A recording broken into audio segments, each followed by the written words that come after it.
run into any issues. That number is in the chat, and I'll say it right now, 781-232-9248. A staff person is there to answer your call. If you have to leave a voicemail, please make sure you include your phone number so you can get a call back.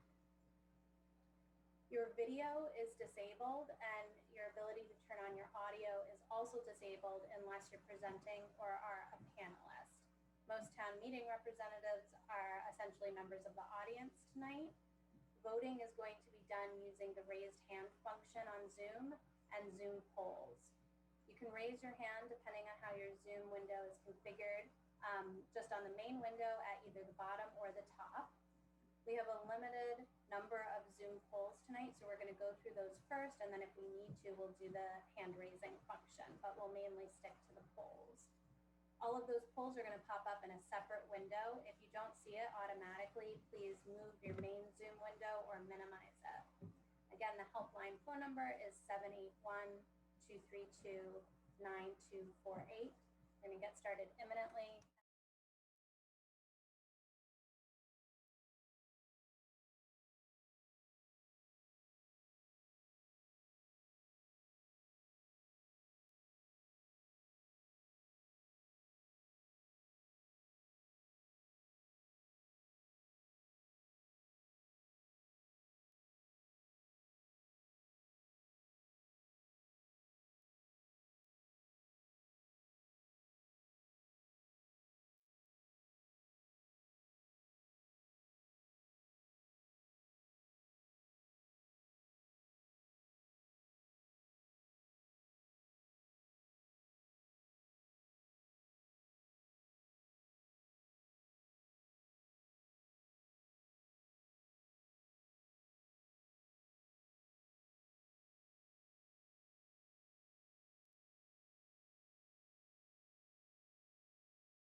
Good evening.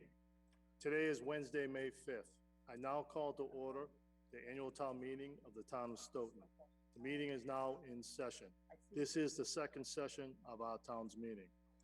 This town meeting is held via remote platform Zoom webinar due to public health concerns arising from the COVID-19 pandemic. This meeting is also being broadcast live through the Stoughton Media Access Corporation and is being recorded for future broadcasting. At this time, I ask that you please rise and stand if you are able and join me in pledging allegiance to our national flag. I pledge allegiance to the flag of the United States of America and to the republic for which it stands, one nation, under God, indivisible, with liberty and justice for all.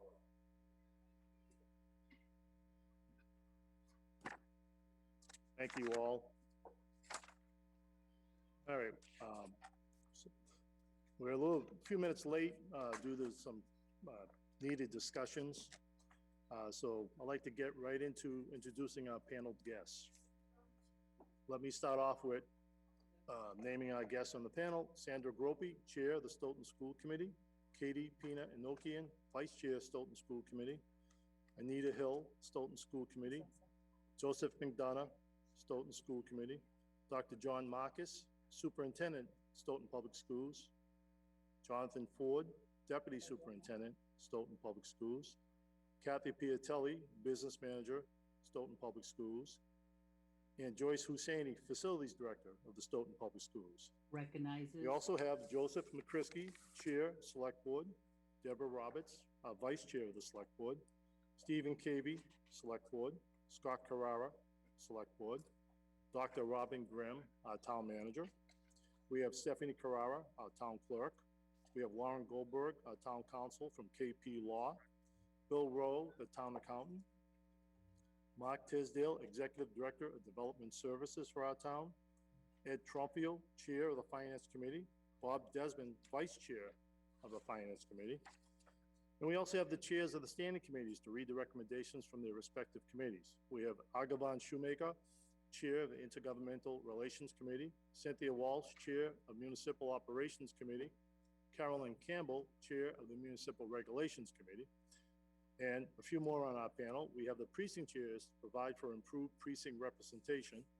We have Mark Semanian from Precinct 1, George Stolinsky from Precinct 2, Richard Fitzgerald from Precinct 3, Julie Jeto from Precinct 4, Carmel Drews from Precinct 5, Karen Klipp from Precinct 6, Diane Dolan from Precinct 7, and David Sheehan from Precinct 8.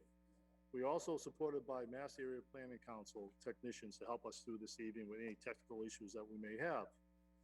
And also in the larger room, we have our elected town meeting representatives who are collectively the town of Stoughton's legislative body.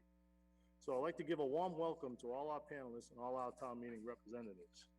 And just so everybody will know that present at Town Hall with me this evening is Stephanie Carrara, our town clerk, Lauren Goldberg, town counsel from KP Law, Stephen Cavey, Stoughton Select Board, Mark Semanian, Chair of Precinct 1, Trish Stropshire, Director of the IT Department. We also have Cynthia Walsh, Town Meeting Rep from Precinct 2, and the Chair of Municipal Operations. She's here due to, she has no computer access. We also have Phyllis Kelleher, Town Meeting Rep from Precinct 2. She's here because she has no computer access also. Now I'd like to do is, we're on Zoom, so I'd like to do for our quorum count, I'd like to put out a poll there and just ask the simple question for the quorum count, are you present? So when we're ready, if the IT team can put up the poll. The poll is now before you. Please vote accordingly.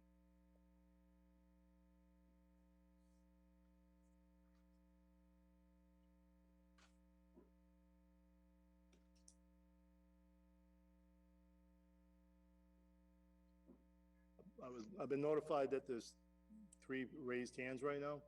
Once we're done with the poll, we conclude the poll, I would ask those people to raise hands one at a time to I assume it's point of order. I'm not sure what the raised hands, but we'll do that. All right, 5 more seconds, and we'll conclude this poll. All right, let's end the poll and show the results, please.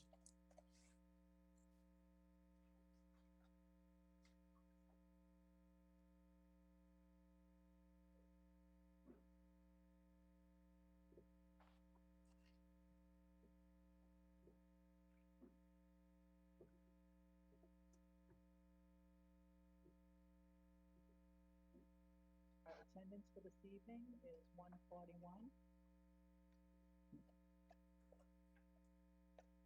And our, Mr. Moderator? Sorry, Stephanie, can you repeat that, please?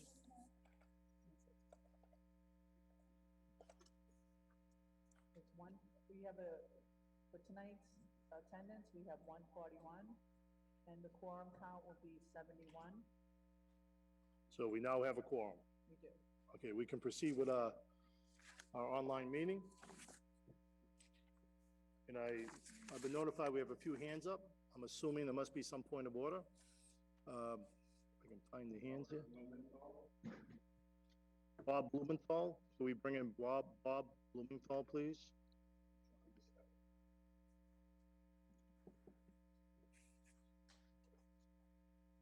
And Mr. Blumenthal, once you're brought in, could you please state your name and precinct number, please? Bob Blumenthal, Precinct 3. That is an error, I'm sorry.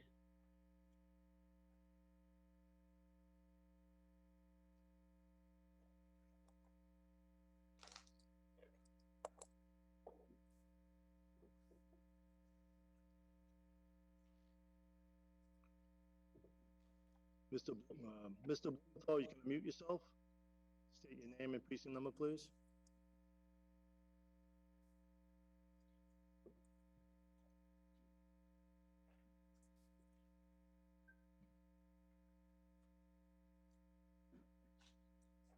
Mr. Blumenthal, if you can unmute, otherwise I'm gonna move on. We can come back to you. All right, next, can we bring in John Stefano, please? He had his hand raised.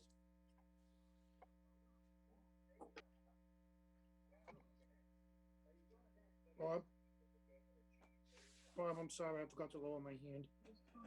Okay, no problem. Next up, we have Scott Carrara. Can we bring in, Scott's on the panel. Scott, you can unmute yourself, identify yourself with your precinct name and precinct number, please. And can you hear me, Bob? Certainly you can. Go ahead, sir.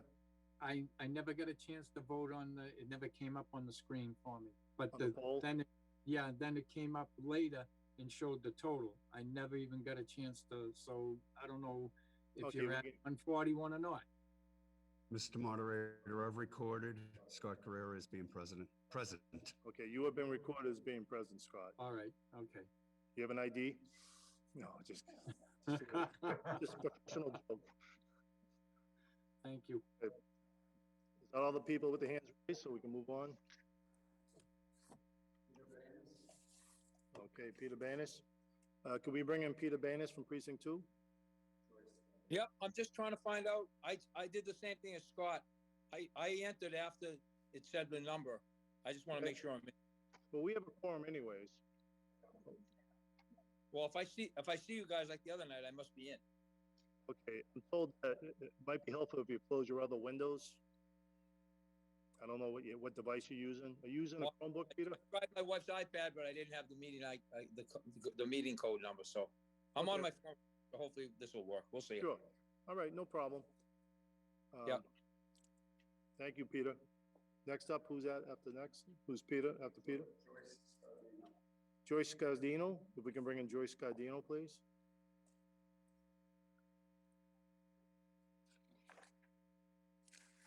I'm Bob. Yes. Also there, my poll showed up late. Okay, we'll note that too. Thank you. There's a quorum for the record to proceed with our meeting this evening. All right. Thank you. Okay, Mr. George Stalinsky, I see you have your hand raised. Thank you, Mr. Moderator. If you're going to do a precinct attendance count, just want to be on record as saying that precinct 2 has 21 people present. George, you did a great job. I appreciate that. Thank you, sir. All right. Okay. At this point, we're going to proceed. I just want to remind everybody that procedural motions are still in effect from session 1.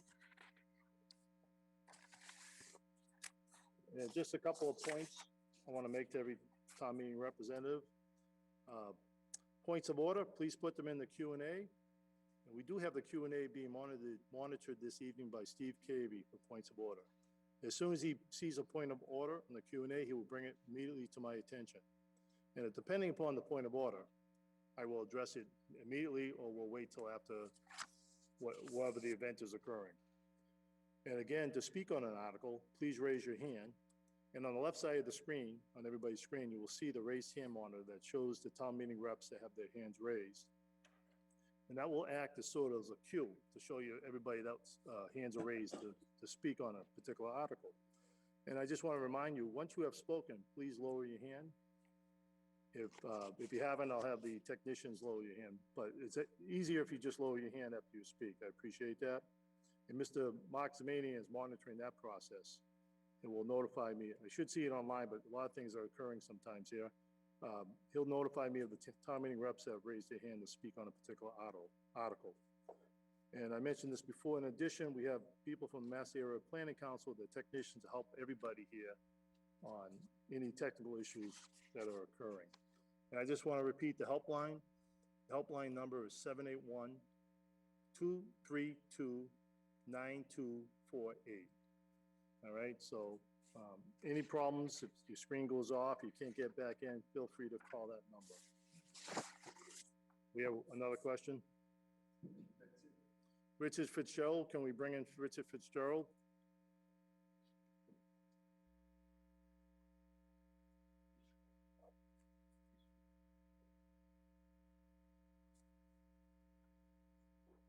Mr. Moderator? Sure, go ahead. Name and precinct number, please. Mr. Moderator, how do I, it's just a quick point. Precinct number? Oh, I apologize. Precinct 3, Chairperson. Thank you, sir. Go ahead. How do I get a list of my precinct members who are in attendance this evening? Where would I find that? We skipped over the way we did the attendance on Monday evening because it took a long time. Okay. Mr. Zamanian and perhaps Mr. Cavey will explain that right now. I thought we were going to yes. get a list. I thought we were going to get a list sent to us on Monday evening, which I didn't get, but I'm not sure if that's the process for this evening. Okay, hang on a minute. It's been brought to Mr. my Fitzgerald, let me attention by- explain. Let me just explain to you. Just hold on a minute. Mr. Zamanian? Go Sure. ahead, sir. Thank you, Mr. Moderator. Myself and Stephen Cavey have been checking off everybody who is attending. At the end of the evening, I will turn those over to Trish Shropshire, our IT director, and she'll get that out to us, Rich, just so you know. Do you know how many So each of the members do precinct you know how many members chairs, are each present of the for precinct. 3 now? I do, yes, sir. That'd be nice. Okay, once we get that information this evening, we'll email it out to the precinct chairs. We currently have 18, Dickie. Thank you. And one other point, Mr. Moderator, Yes, Mr. Fitzgerald. when it comes on the screen at the bottom, as I was being introduced to speak to you, I was known as Florida Fitzgerald. It's pretty good. You were known as, what was that, sir? Florida. Oh, yeah, well, that's the, Those. that's the comment, the, Let's closed not, caption doesn't pick up precisely how we're saying it. okay. I appreciate it. Thank you. No problem. As you notice, we do have closed caption on this evening. I do. So I asked everybody, including myself, to speak a little slower this evening, so we'll get to the speak of all of us, and also hopefully catch most of the words correctly. That could be my fault. Okay, thank you. That's okay. Thank you. Please put your hand down, Mr. Fitzgerald, if you can. Trish? Just 1 minute, please. I just haven't Commission come here for a minute? See this? This pole's up. You told me not to touch it. That's what I was doing. Okay. Can I mute you for a second?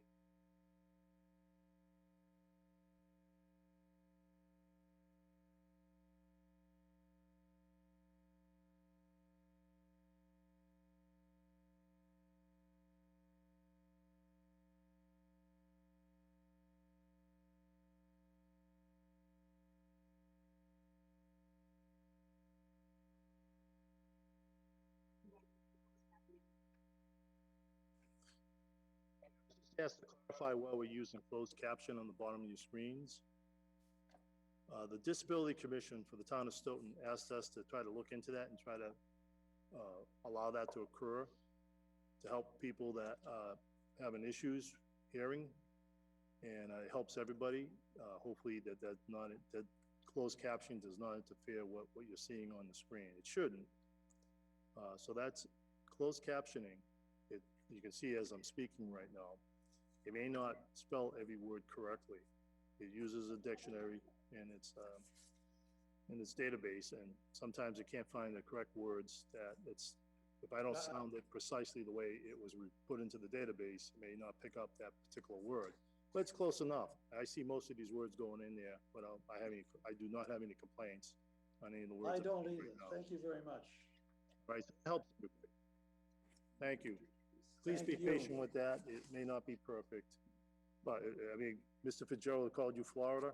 I mean, it's not a bad name, so No, I'll take Could've that been- one myself. yeah, that's where I'd Okay. like to be. All right, please put your hand down, sir, if you could, Mr. I Fitzgerald. did. Okay, thank you. Just a couple of reminders.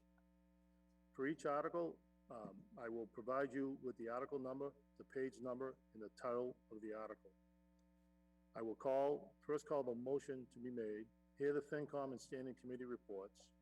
Then I'll recognize a person, if there is anyone, for a presentation to be made. They have up to 10 minutes to make the presentation. And again, that will be followed by a period of technical questions, non-debatable questions. And that will be followed by the pro and con debate, comments or statements for the town meeting reps, and that will be, you have up to 3 minutes to make those statements.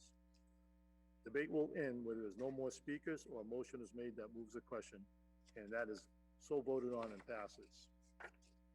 And if I, to remind everybody, on Monday, May 3rd, during our first session, we completed up, including Article 12. So tonight, we should start with Article 13. And in the books, that's on page 21. We do have a revised motion on that article.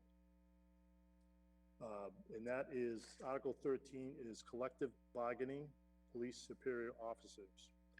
And I'm gonna ask for Dr. Grimm to present that motion. Dr. Grimm? Actually, I believe Finance Committee presents these motions. Okay, you want the Finance Committee? Sure, and the only change is on that date, and I believe they have that updated one for the typo.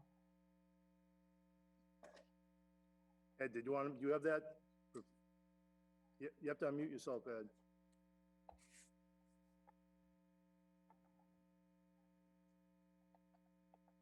Ed Trumfield, you have to unmute yourself. No, the FinCom doesn't read motions that we didn't approve since this Oh, was. okay. Okay. It has to be read by the manager or the selectman. Sure, that's fine. I didn't realize that. Okay. So the proposed motion, as amended, is that the town vote to approve, hold on one second, a collective bargaining agreement between the Town of Stoughton Police Superior Officers Union, MCOP, Local 461, for the period of FY '20 through FY '23, and to fund the cost of items of the first fiscal year under Article 16 of this annual town meeting and implement said collective bargaining agreement. Is there a second? Seconded by Cynthia Walsh. All right. Okay, please, stand by. Did you read the revised motion? We just I had, said 23 is the revised through 23. we're on Article 13, Article 13 we're on. right? Yes. So the periods of FY '20 and FY '21 through 13. I don't see where you get 13. I'm not reading that. 23, excuse me, I'm sorry, FY '23. I'm just losing 10 years of my life here. Okay. Could you read that one more time for Sure, clarification? I apologize for that. That's okay. Move that the town vote to approve collective bargaining agreements between the town and the Superior Officers Union, MCOP Local 461 for the periods of FY '20 and FY '21 through '23, and to fund the cost of items of the first year, fiscal year of the contract of FY '21 through '23 contract under Article 16 of this annual town meeting warrant, and implement said collective bargaining agreement. Okay, thank you. Do I have a second? Second. Seconded by Steve Cavey. And this is a revised motion. Ed Plumfield, you're gonna read the Finance Committee report on this one? Yes, the Finance Committee voted 15-0 to take no action as no information was available at the time of our public hearing. Okay, thank you. Okay, there's no other standing committees reports on this article, so we'll go right to the presentation. Dr. Grimm? Yeah, so this is our Superior Officers Union, and this mirrors exactly what the patrol union got and the town meeting supported last year for the patrol union. It's important that we keep these two unions similar. Their work is similar, so it makes sense that their contracts are similar. This contract does make an effort, however, to make an adjustment. Our superior officers were paid lower than our countering communities, our neighboring communities that were similar, the Norwoods, the Randolphs of the world. And we have made an effort to try to rectify that and ensure that our employees are paid and compensated fairly, but we needed to do that in a fiscally prudent manner, as we did with the patrol union. They took a 1-year, 1.5% increase for 1920, which was the same as patrol, and our firefighters also did the same. So for 1920, it was a 1-year, 1.5. And then like patrol, they took a 3-year with a 2.5, a 2.0, and a 3.25 in the out year. What they did do is agree to remove the flat longevity payment and go to longevity steps, which instead of at 5, 10, 15, 20, and 25 years, where they received an increasing check, we have a longevity step at 5 years, one at 12 years, and one at 25 years. The 5-year is a 1%, the 12-year is a 1.5%, and the 25 is a 3.25%. Obviously, we're rewarding and encouraging police officers to stay within the department. We have a lot of money invested in our police officers in training, and we like to keep them. In return, they eliminated 30 minutes of overtime a day that they get for roll call and any holiday overtime. They will get compensatory time for that, but they cannot use it if it trips overtime. There is an increase in their education incentive, as we are supportive of education. And there is a reduction in their clothing allowance by $200 in the actual cash that they get. And then a portion of their clothing allowance that they used to get in cash now goes into a revolving fund that can only be used for vouchers. So there should be some savings there. Overall, had we stayed the way we were going with the 2.5% increases, compared to what we have, this contract actually, not so much the 1920, that's a straight 1.5. This contract saves in fiscal year 21, our current budget year, $61,159. In next year, it saves us $65,174, and in the following year, it saves us $58,651 from what we would have had to do had we not negotiated and stayed at the 2.5s. So while on the out year they are getting more, even in that out year, because they are giving up that half hour of overtime, because these are our higher paid employees, that's actually a very large number. It yields a savings. They are also, like patrol, getting 1 hour of straight pay for COVID decontamination time. That comes out of CARES money. There is no fiscal impact on our local budget, and we have enough money in our CARES account to cover that and not have taken it away from any other departments that requested it. I do believe that the police chief is on and would just like to say something briefly. Would like to say something briefly? Oh, I'm sorry, Chief McNamara, I'm sorry, I didn't hear. Chief? Good evening, through you, Mr.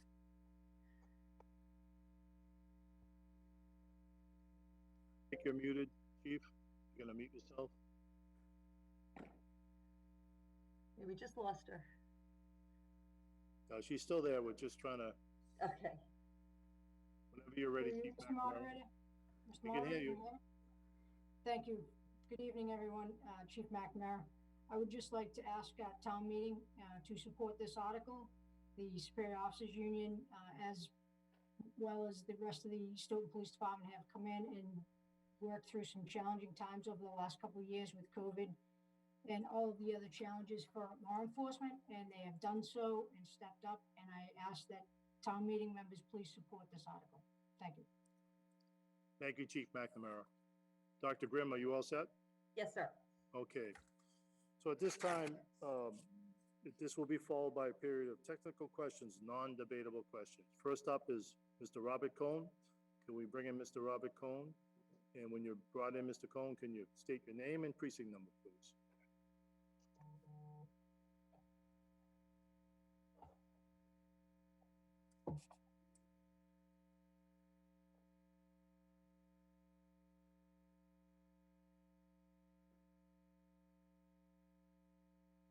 We're just waiting for Mr. Cohn to come in.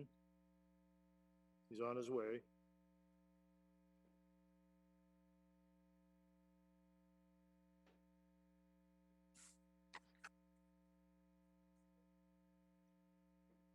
Just mute, Mr. Cohn. Can you hear me? Yes, we can. Go ahead, sir. It's name and precinct number. When was this contract signed, may I ask? And I asked the question because the Finance Committee never got it.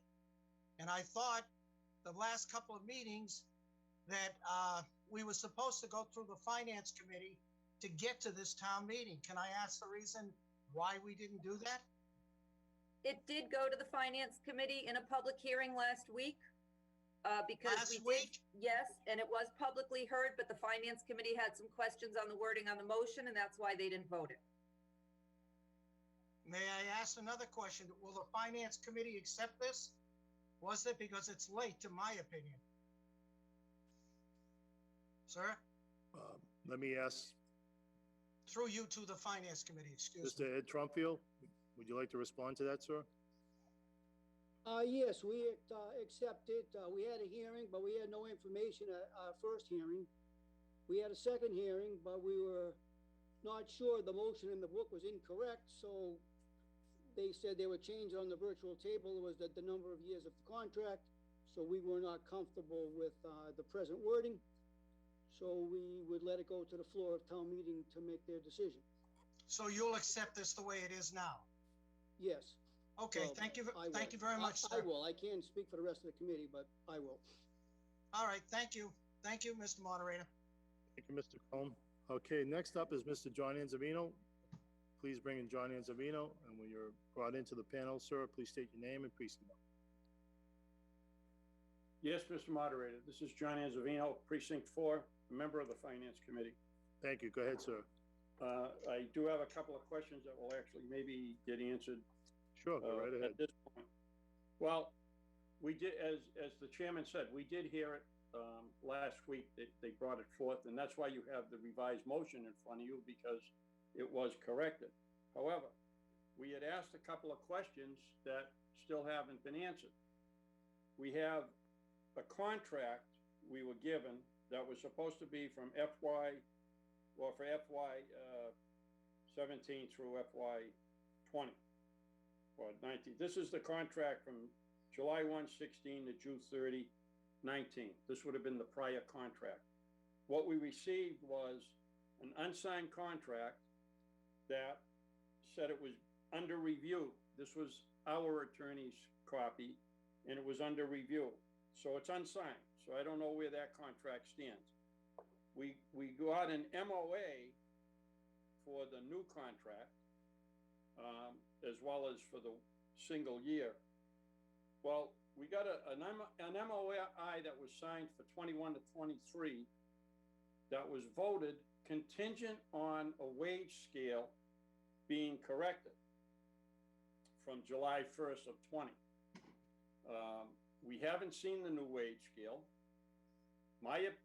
So my question is, if you have an MOA that's contingent on something being done, if that something isn't done, is that MOA truly signed? They only agreed to it if you had a specific action taken on the wage rates. And we haven't seen that. I can answer both those questions. All right, Dr. Graham, let Dr. Graham answer your question there. Go ahead. So the first question is the 16 to 19 contract, as I have explained repeatedly, when I came to town hall, I had a book of contracts. That's all I had. Many were never signed. I gave you what was the last and latest contract that I had. I have no 16 to 19 contract that was signed. I did not work for the town at the time, and I can't go back in time and get things signed prior to my being here. So I gave you the last of what I had, and the labor unions, the arbitrators, the mediators, this particular agreement has gone through mediators and arbitrators, and it has been vetted thoroughly. So I gave you what I have, and I can't do more than that. As far as the agreement and the MOA, as I indicated to Finance Committee in the public hearing, we have an agreement with the attorneys that we would meet and correct the wage scale. The wage scale simply contains some mathematical errors on individual officer calculations. The content of the MOA, the nature of the numbers that you all will be voting, is accurate. The wage scale is not effectively part of the MOA, nor should it have ever been. It is simply a breakdown of what each officer gets. The union, we have emails back and forth between the two attorneys indicating that we all agreed we would sit down and work through the wage scale. I have requested a meeting with that attorney, with their union, and we are waiting to hear back on dates. I heard nothing from the union indicating that they do not want this contract to move forward. It was very clear the spirit of the MOA is all agreed upon. The wage scale itself is simply a mathematical calculation when we break down every single officer's start date and where they fall on any of those categories, if they hit a longevity step or not. That's what that was referencing. Thank you. Thank you, Dr. Graham. All right, well, with that, Zavino, go ahead. with that, Mr. Moderator, I thank you for your time. The point is, we did not receive a signed contract for the 16 to 19. And if it's not signed, it's not signed, fine. But the MOA was very specific that it was contingent on that chart being worked out. So maybe that's a legal question. It says the MOA is accepted contingent on that wage scale being worked out. If that wage scale has not been worked out, then I would contend that you don't have a signed MOA. All right, okay, since you brought up the legal question, let me refer to our town council, sir. Hang on a minute. Thank you, sir. Would you better talk? No? Thank you, Mr. Moderator. The short answer to this is that town meeting does not apply the open meeting law does not apply in any way to town meeting. If you look on the Attorney General's website in their guide to guide to the open meeting law, you will see that they say it does not apply at all to town meeting.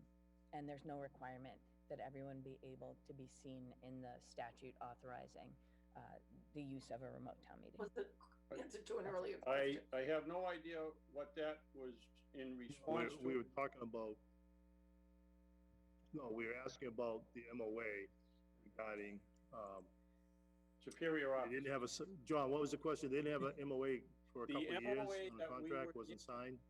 Right, the MOA that we were given was signed by the president of the superior offices. And it said it was contingent on the wage chart, the wage rates being corrected, the 7/120 wage rates being corrected. And if the MOA is contingent upon that, is it actually signed if that hasn't been done yet? Yeah. And don't get me wrong, Bob. I mean, I know this is just technical. It's not a debate. I mean, I'm not, I'm all in favor of these men and women being taken care of. They deserve it. They've done a wonderful job. But I'm just concerned if we have a memorandum, and why am I asking it? Because look what happened. We have a contract that's expired that was never signed. And there's been another one since then from 19 to 20, which I don't know where that one would be, but we do have. You're voting that tonight. You're voting that tonight, Mr. Anzavino. Well, ladies and gentlemen, let's not cross debate through. I'm sorry. Let's just slow it down a little bit. Let me see if the issue that we have is I believe our current town council was not involved in these contracts. That's correct. I wasn't involved in any of the negotiations. I would defer to Dr. Grimm to. Mr. Jenkins has been on this. Ms. Peneteri, the attorney for the union, and Mr. Jenkins have gone back and forth, and we agreed with Ms. Peneteri to sit down and hammer out the wage scale. The wage scale in no way changes the terms of the MOA. It is simply the application of the numbers to each individual officer. It does not change the terms of the MOA. That conditional that they signed was that we would agree to sit down and correct the wage scale. They did not want the wrong wage scale being voted on, and I agree with them. We should not have a wage scaling it that's incorrect. And that was why that language was put in there. And yeah, Ms. Goldberg wouldn't have been, that was something with Mr. Jenkins, the labor attorney. So it would not have been something that would have been on That's her. fine. It was a simple question. You have a document that's signed that says it's contingent upon something being worked out. That something has not been worked out, so I'll just leave it to people to make up their own minds. Thank you very much. Mr. Angelino. Next up is David Laurie. Can we bring in David Laurie? And Mr. Laurie, when you're brought in, please state your name and David. precinct number. Thank you, through you, Bob. It's David Lurie, Precinct 6.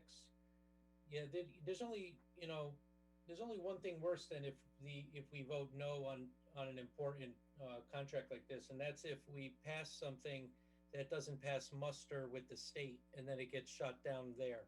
So when it comes to a contingency, Excuse me, sir. The question I have is... Mr. Laurie, hang on a minute. Mr. Laurie, moderator is speaking right now.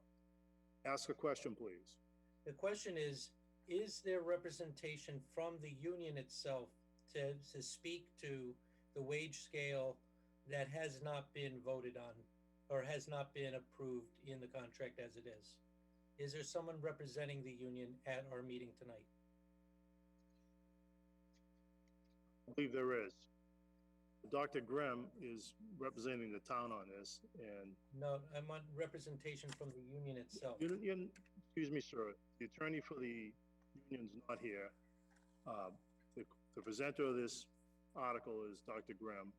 There's also the chief of police on here, and they can answer your questions. If you're asking for a union representation, that's not going to happen. There's nobody here from the union. If you have another question, please ask it. Otherwise, we're going to move on. Go ahead. I'll wait until pro-con debate. Thank you. Thank you very much. Okay, next on the list is Pat Colburn.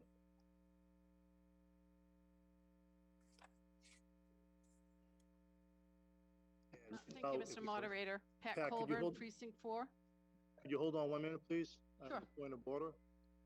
Glenn Tucker, Mr. Glenn Tucker has a point of order. Can you bring in Mr. Tucker, please?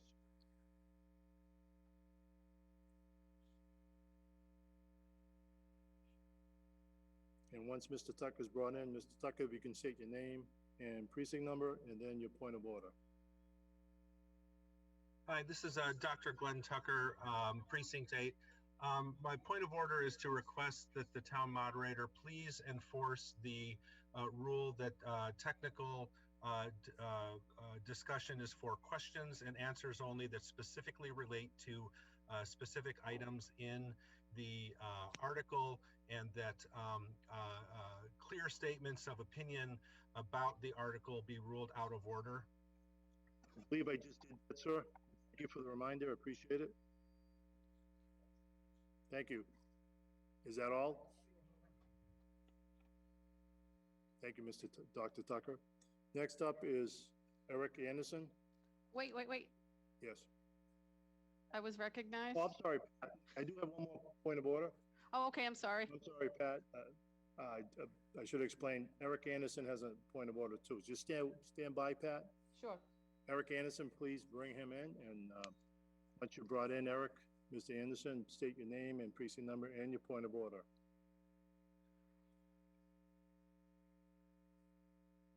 Oh my God in heaven.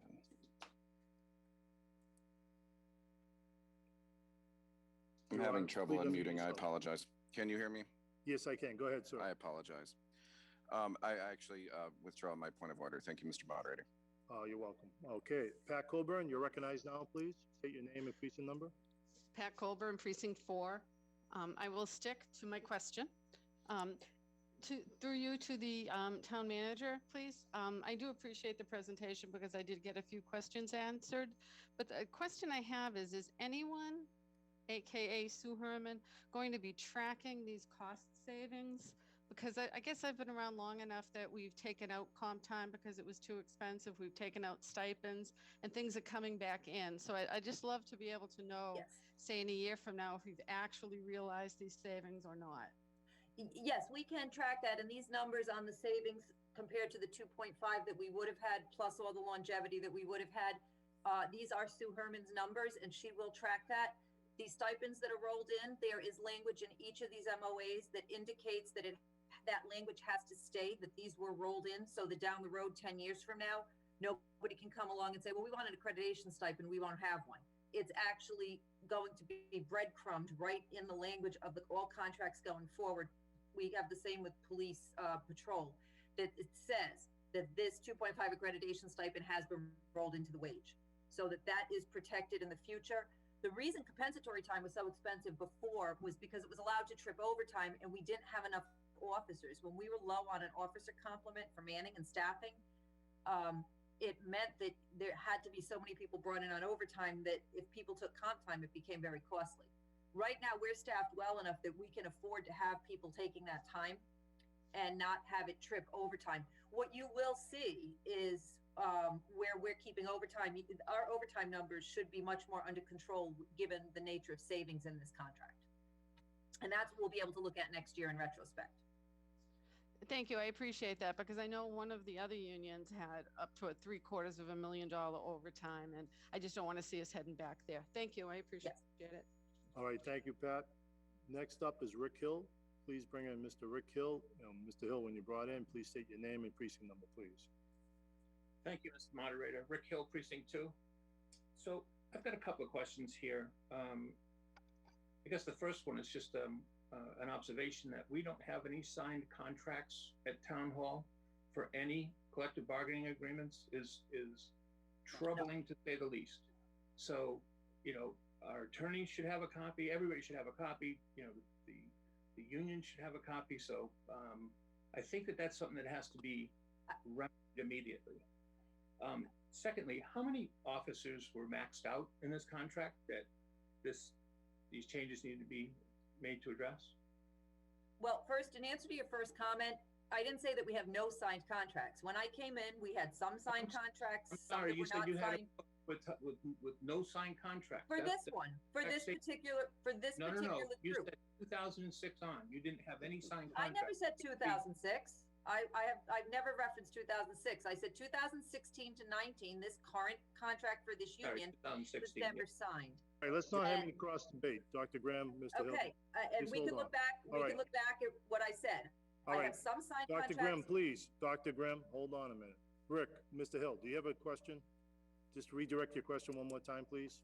So the question was, well, I made a statement that I'm finding it disturbing that we just heard that there was a binder full of contracts that were not signed. So, if it was 2016 on, then fine, but that's all I heard. I didn't hear that we had some signed and some not signed. So if I'm wrong, then, I certainly apologize. Well, this is on Article 13, superior officers. But my next question was, before, I got interrupted, was how many officers were maxed out? Okay, can we have an answer to that question, Dr. Graham? Maxed out in what sense? The town historically had been giving 2.5s to people even after their 10-year max out. The town was just giving people 2.5s. So even though these officers would have been maybe past their 10 years, that it didn't matter. Everybody was just continuing to get 2.5s until we put a stop to it. Well, that was my understanding. And the grid with the 2.5 was part of the personnel policies, which is separate from the contract. The contract simply referenced the personnel policies. But I thought I clearly heard you said that part of this was to remedy the fact that officers were being maxed out. No, I never mentioned maxed out. I just said that everybody was getting an automatic 2.5. The personnel grid no longer exists at 2.5. We voted it down to a 1.25 with a 0.52 years ago. All of these MOAs have language in them that says that the personnel bylaw, they can't pick either or anymore or any of that. The automatic assumption of that 2.5 grid, the grid doesn't even exist in the bylaw anymore. Town meeting agreed with me to vote it out 2 years ago. Okay, wait a minute. Hold on, everybody. Hold on. My understanding, Dr. Grimm, that you said that nobody is maxed out right now. Is that correct? What is maxed out? There's no such thing as maxed out because everybody was continuing to get 2.5s until we put a stop that's your to it. answer. Thank you. Yes. That's your answer. Yes. Mr. Hill, any more questions? Yes. So, my bigger concern here is that here we are in the 13th hour, again, running past the public hearings segments of the process for town meeting with another contract, which was a practice years ago. And, retro resulted from that. We didn't have enough time to discuss this and to get information. The first look for that I have is a summary of all these changes and what the financial impacts are. I heard what you just said, but I need to be able to see this and understand it and just not hear a 20-second runoff of what the changes are in the contract. So I don't have any of that to evaluate. In fact, that a standing committee has not had has not approved this is just another concern. I understand the town meeting's role is not to negotiate contracts. However, we ought to approve the monies for those contracts, and I heard your argument that this is already built into the scales for the budget that we're considering. But I think that, again, for these things to be considered, we needed a summary of the changes, what their financial impacts were, and certainly brief statements on the reasoning for the changes. So the fact that we ran out the clock on this thing, and we don't put a stake in the sand to the unions and say we need a decision by X day. Mr. Hill, is there a question in there? I'm looking for technical questions. It wasn't a summary produced, and I want to know why we didn't have a line in the sand about why these negotiations were allowed to continue beyond reasonable time. We had months to do this. We had years. Okay, Mr. Hill, hang on. Let's see if we can get an answer for that. Yeah, with all due respect, Mr. Hill, I brought this to FinCom. It was the night after public hearing closed, and FinCom felt that we should have a special public hearing, and we did. So we did have a public hearing. I also held 6 Zoom sessions to explain every bit of information on any of these articles. And with all due respect, Mr. Hill, I didn't see you on any of them. I could have answered questions. I could have presented any questions that came up ahead. I could have presented and would have been happy to answer. I put the MOAs on the virtual table. I have given you a fiscal impact from Ms. Herman. I provided anything and every bit of transparency that I could. This particular contract was also in the hands of mediators and an arbitrator in 3A. So this particular contract involved a lot of people and a lot of time. The board has supported placeholders for union contracts because I've talked about this before, and I really hate to disclose negotiating strategy publicly, but the reality is town meeting, no offense to FinCom, no offense to the board, but the town meeting itself is the driver on getting people to finally settle. None of us may like that, but the reality is that's the truth. Okay, And thank you, Dr. Grimm. Share Dr. negotiating Grimm. tactics and ruin my hand, I will, but that's unfortunately. Thank you, the Dr. situation. Grimm. You answered the question. Thank you. Mr. Hill, are we all set now?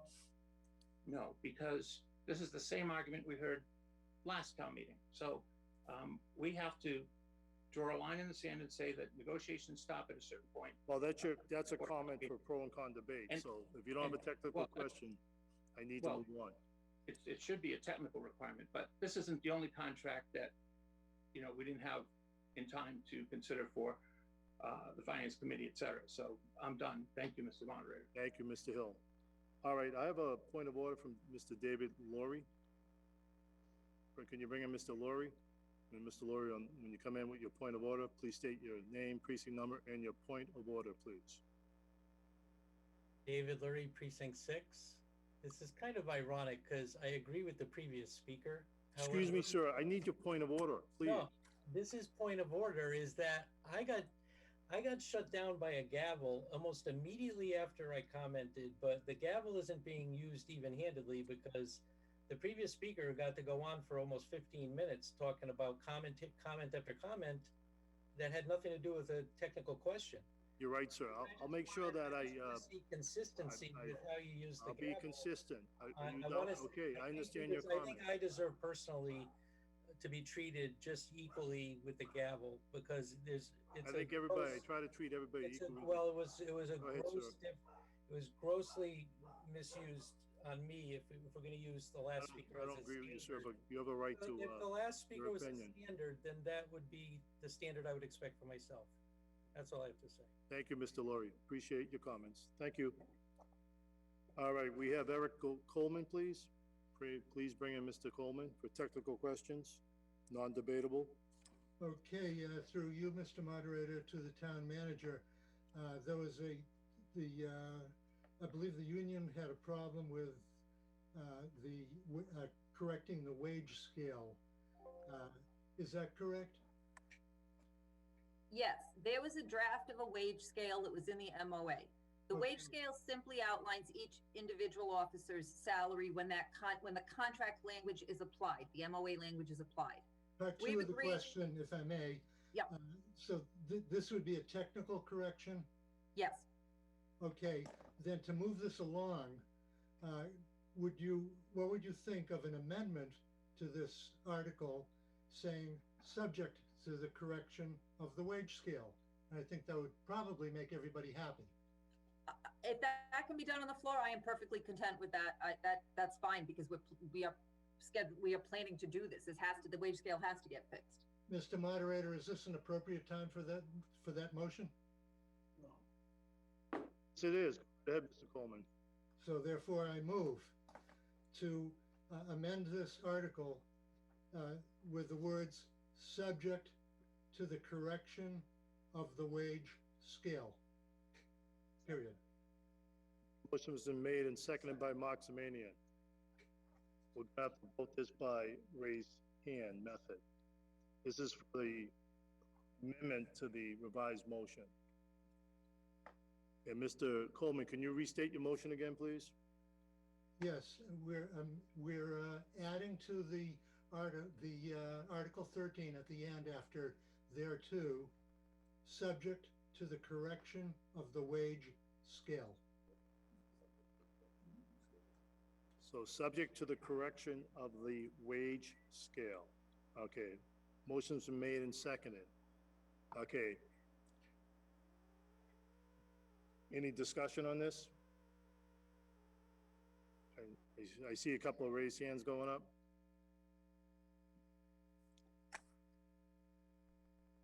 Joe Scardino, can we bring in Joe Scardino?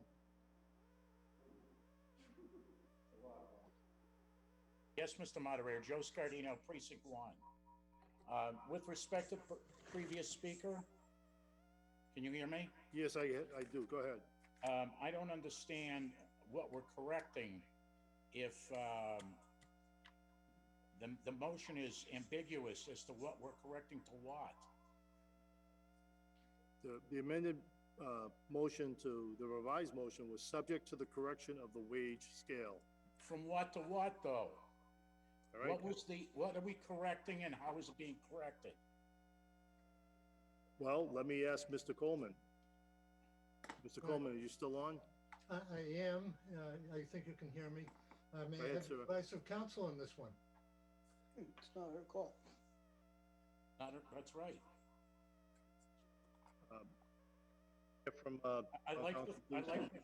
I appreciate the efforts of Mr.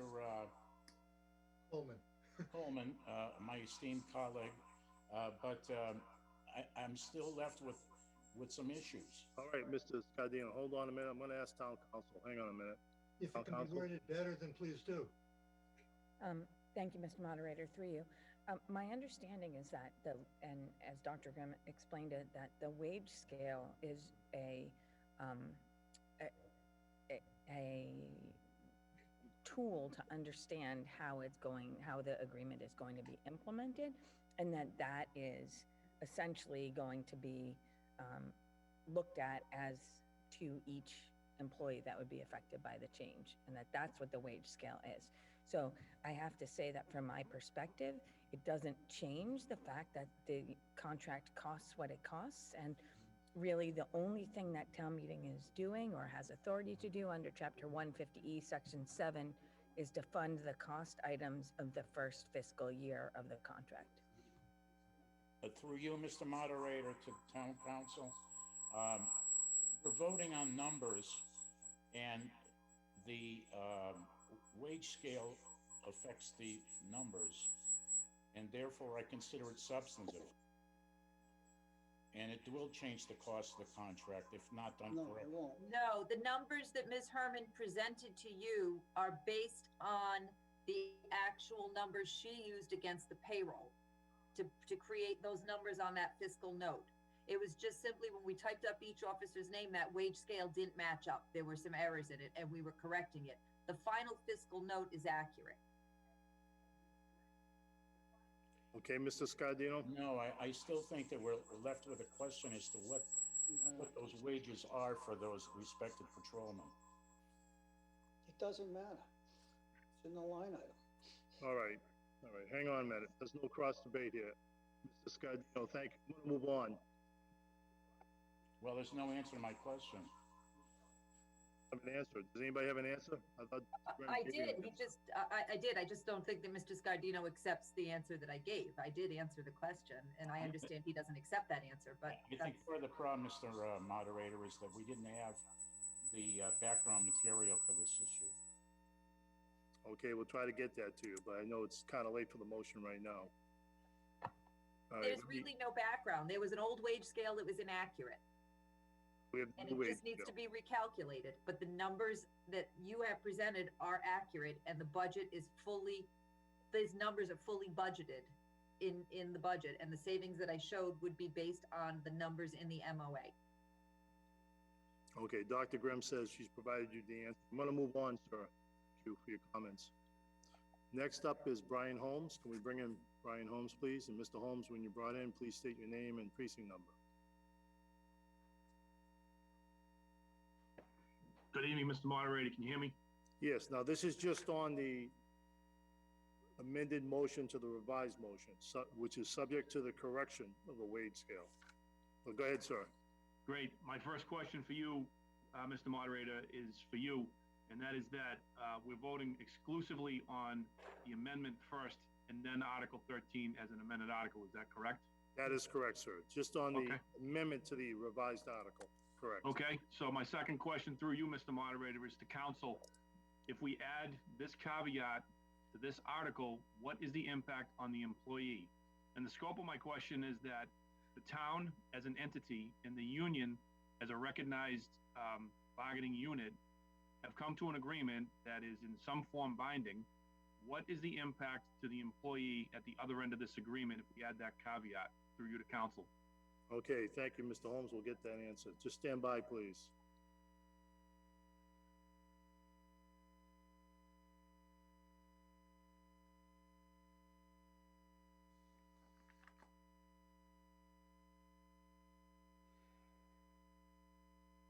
Mr. Holmes, can you repeat your question to town council, please?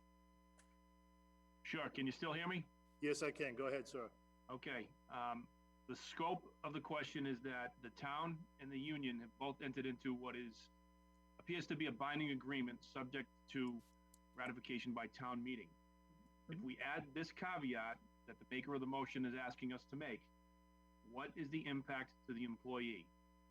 Does the town and the union have to go back to the table now to work out the wage scale and the whole agreement comes to a screeching halt if they can't come to an agreement about the wage scale? I'm concerned about the impact to the employee, and that's my question. What is the impact to the employee on the other end of this agreement?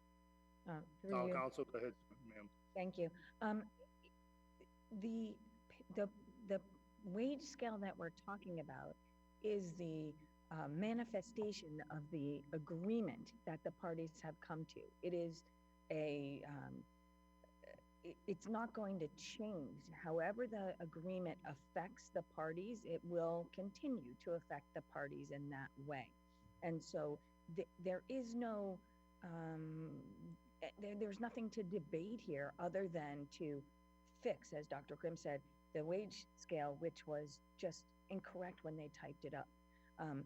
You know, I don't think we need an amendment. I think that what we have before us is fine as is, but that doesn't mean that an amendment would necessarily create an issue with the unions. I don't think it would, because again, the wage scale is something that they already have agreed to. How that affects the people, how it affects the employees has already been agreed to. Many of our contracts do not even include a wage scale. It's really usually just an appendix at the end because the wage scale changes every year as the increases go into place. Okay, Dr. Grimm, thank you, but hang on a minute. Mr. Holmes, did town council answer your question okay? You good with that? Yes, thank you for the answer, through you to council. Thank you for the answer. As you've asked for any comments on this, Mr. Moderator, I don't support the amendment to Article 13. I support Article 13 in its current form. I don't believe that we should reinvent the wheel here. We have something that is by and large an article based on funding. I support the statements of the chief of police that were made earlier, and I would ask town meeting to do the same. I don't support the amendment that we're voting on here. I support Article 13. Thank you. Thank you. Next up is David Laurie. We're just talking and discussing the amendment to the revised motion of Article 13, the amended motion to Article 13. David Laurie, state your name and precinct David number, Lurie, please. Precinct 6, thank you, through you, Mr. Moderator. The motion that's being modified here has to do with the logic of you have an abstract in the wording of a contract being hardened into like this pay scale that kind of puts in concrete what the language means. It says, in case you don't quite understand the language, here's what it is in black and white numbers. So the numbers are more concrete than the language, because if two parties have a different understanding of the language, they can't disagree if they sign off on the numbers. So I don't know how we got to a point where the contingency is being treated as something minor. It seems to me like you should be treating it like everything about the contract, because it's the actual impact to the employee. So I don't know how you make the contingency inside a motion for town meeting. We should be getting the completed contract that where both parties say, oh, that's the impact, good. I'm good with that. Both sides sign off, and then we have a solid agreement. This isn't a complete contract. That's the problem I have. It's not complete until both parties agree to how the impact of the language affects the employee. And that, Mr. Mullin, if I might respond to Mr. Laurie? Well, hang on a minute. Okay. Let's Mr. Laurie finish up. Okay. So I can't agree to this agreement. I can't agree with the amended motion, because if they leave this meeting with a positive vote by town meeting, but they come away with it saying, if that's what you meant by this contract, you know, I'm walking away because the pay scale is different than I thought, then I think you're gonna end up with a mess on your hands, where we've passed something that they didn't reconcile. That's why you're supposed to have a finished contract by the time you get to town meeting. So I can't agree with the amended or the article itself until we get a finished product where the union and the town manager hammer out the pay scale. If they're going to incorporate that at the top of the agreement, it's part and parcel to the whole agreement. You can't separate it out as being some kind of insignificant thing. It's significant because both parties are going to have to agree with the hard facts of the numbers. That's my final comment. Ms. Laurie, wait a minute, hang on a second, Dr. Grimm. Town council would like to add something. Go ahead, defer to Dr. Grimm. Dr. Grimm, go ahead, ma'am. Yeah, the reality is that the wage scale ends up being fluid. If somebody retires and someone else gets promoted, that wage scale is no longer accurate, for example. This wage scale changes on a basis. Somebody hits 25 years, that changes it. So it literally, it does not impact the fact that the terms of the MOA have been agreed upon. It literally is calculating somebody's math. It doesn't change. They just said, oh, there's some errors on that wage scale. We need to sit down and redo the math. It is not substantive. And the fact is, as I said, it changes. If somebody gets promoted tomorrow and somebody retires, the whole wage scale is out the window anyway. Well, then it begs the question, why is there a contingency if that's the case? Mr. Laurie, excuse me, you said you were done. Through you. Laurie, thank you. You said you would, I'm taking your word. A point of order from Sean Carr. Can we bring in Sean Carr for his point of order? I just don't want, ladies and gentlemen, I'm trying to be nice to everybody. Please, no cross debate. Go through the moderator. It can be a nice little gentle process this evening. I know this is a heated issue, but please bear with us. Mr. Moderator, this is Sean Carr, Precinct 4. Go ahead, Mr. My point of order is my question is, I see hands raised that have been raised on numerous occasions under one topic. My understanding that I'd like you to clarify is you have one opportunity to speak on a technical matter. You have one opportunity to speak on a pro-con matter for any single article. Your time is allotted to 5 minutes for your technical question, 5 minutes for your pro-con. We've had several speakers, including the last Mr. Lurie, who's been up 3 times now. What is the rules? Mr. Carr, let me explain. This is an amended motion to the revised motion. So it's different categories going into this. The revised motion, Mr. Lurie spoke on that. Then a amended motion to the revised motion on Article 13 was made, and that creates a whole separate category to discuss. So we're not in the technical questions right now. We're in sort of like a pro and con debate atmosphere for the amended motion. All right. So is it one time? You have one chance at each Well, venue, I think I'm going correct? to allow the moderator to make discretion as needed. But yes, I try to allow one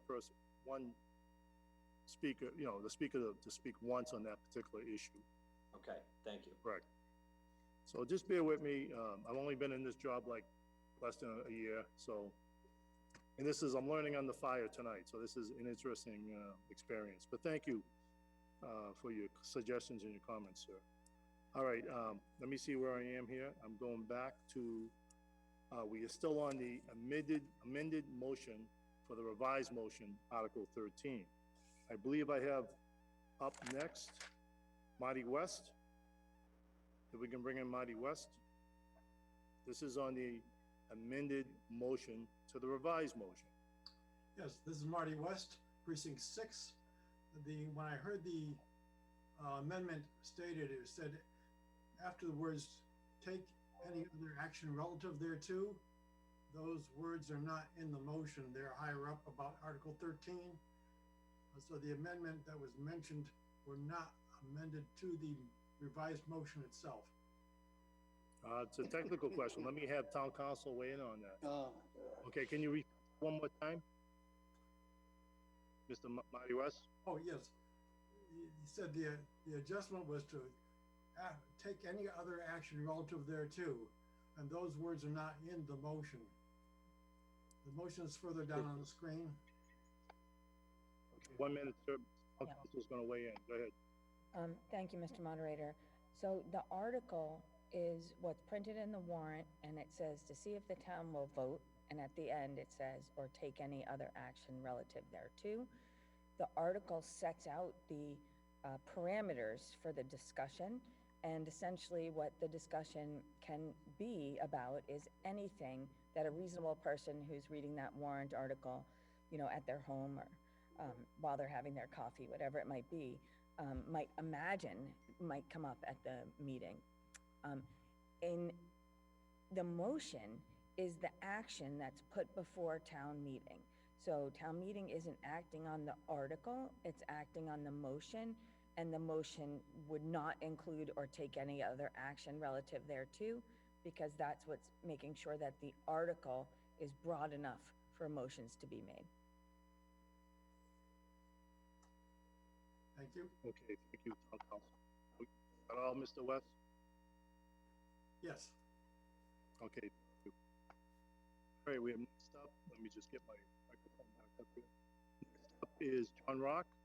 Will you please bring in Mr. John Rock? And Mr. Rock, when you're brought in, please identify yourself and your precinct number, please.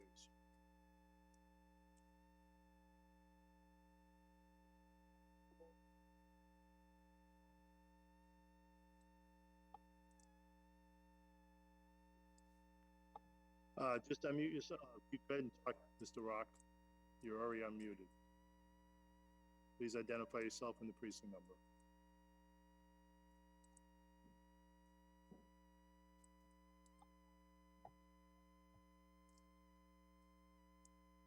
We're just waiting for Mr. John Rock.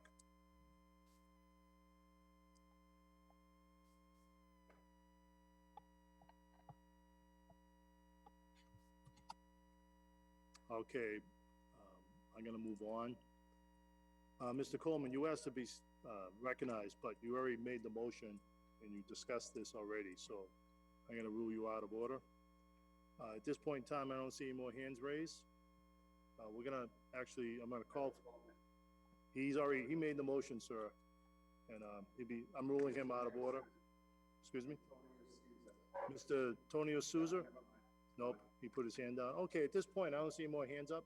So this is, I'm gonna call for the vote on the amended motion on Article 13. And if I can have just validation that the amended motion is, the amended motion, Article 13, is subject to the correction of the wage scale. That is the motion, the amended motion. It's the amendment. Amendment to the motion, excuse me, town council just clarified it. The amendment to the motion. All right, I'm gonna ask for the vote now. We're gonna use raised hands. So all those in favor of this motion, the amended, No, just the amendment. the amendment to the motion, raise your hand, please, if you're in favor of this motion. And I'm gonna ask for the count from the clerk and a few others here to help validate this.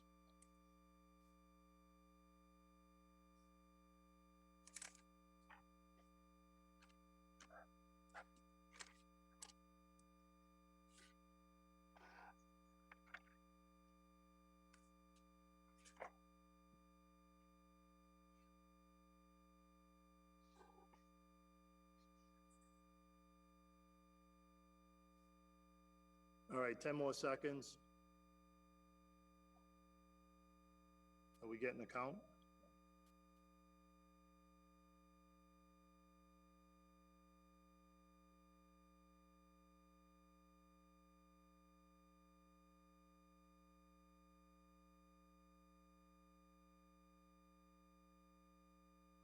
Okay.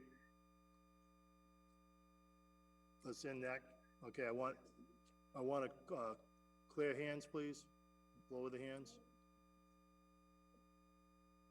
Lower all hands, please. Lower all hands. Oh, I believe all the hands are lowered. At this point, all those opposed, please raise your hand now. Opposed, raise your hand. And we're going to get a count.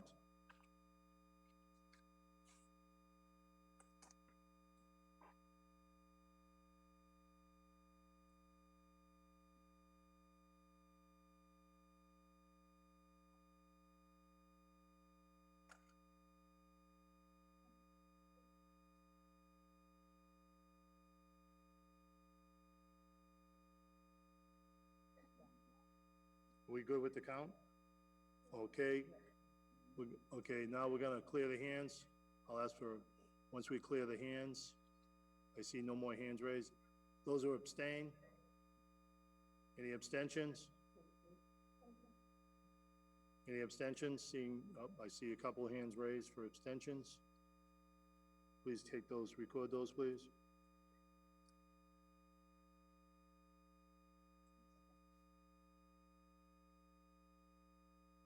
Are we good? Okay, we're gonna share the results with you now. Can I have the town clerk read the results? Mr. Moderator, the yes was 68, the noes were 43, and the abstentions were 7. 7. So yes, 68, no 43, abstention 7. Motion passes for the amendment to the Article 13 amended motion. So you're back to the main motion as amended. So we are back to the main motion as amended. Mr. Zamanian? Okay, so we're back discussing the main motion as amended. Okay, so who's up first? Mr. Zamanian? Who's up first? Mr. Fitzgerald, go ahead, state your name and precinct number, please. Just unmute yourself, Mr. Fitzgerald. Mr. Moderator, I had the hand up wrong. Didn't take it down in time, sorry. Can you hear me? Hear you now, sir. The hand was up in mistake. Okay, no problem. We'll move on. Thank you. Ed Trumpiel. Mr. Trumpiel, you had your hand raised. State your name and precinct number, please. Just unmute yourself, Ed. Looks like you're using an iPad. Yeah. I left it up from the vote. No good. Okay. I'm not here. Okay, next up is Mr. George Stalinsky. Name and precinct number, George.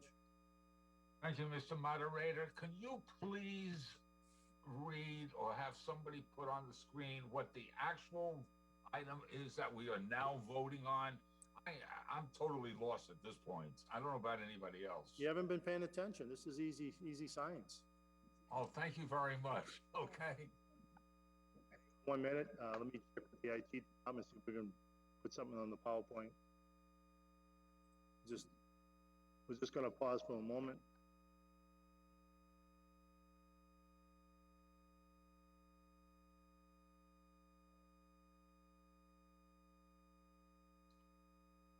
George, we're trying to put something up, but all we added was at the very end of the proposed motion, which is actually the revised motion, but subject to the correction of the wage scale, period. That's all. Okay, thank you. That's all I really And said. I wouldn't get that far.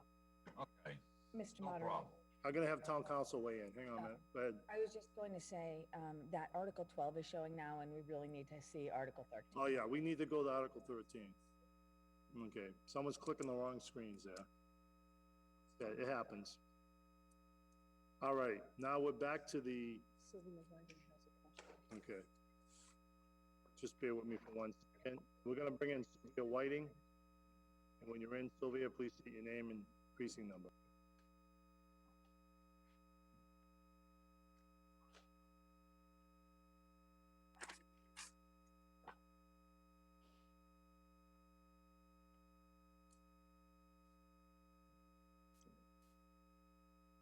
All right, just for clarification, we are calling this the main motion as amended. And Sylvia Whiting, you are up when you able to unmute yourself. Name and precinct number, please.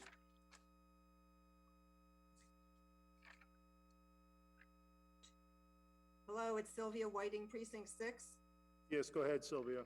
It was my understanding that you needed 71 votes to pass a motion. That was the majority that you indicated at the beginning of the meeting. It was supposed to be 50 plus 1 vote, 50% plus 1 vote. Is Okay, that? okay, good question. I'll have town council weigh in and clarification on that for you. Yes, Mr. Moderator, the quorum count is unrelated to the question of whether something passes or doesn't pass. An article or a motion under an article passes if a majority of those present and voting vote in favor of the motion. When we have zoning and it's a 2/3 vote, then it's 2/3 of those present and voting.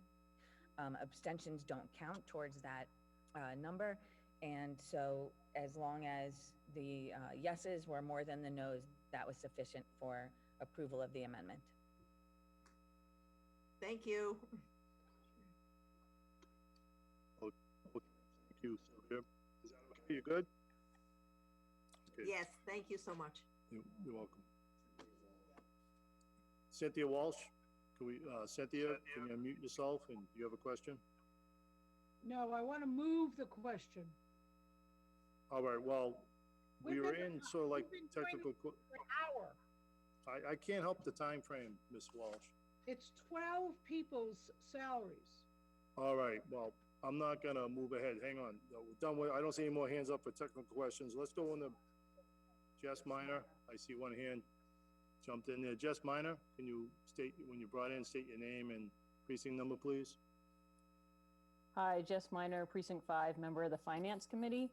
I just was actually thinking that we were about to move on to pro-con debate finally. I was dutifully waiting my turn. We are moving into pro and con debate, Jess, so just Okay. hang in there, okay? Okay, thank you.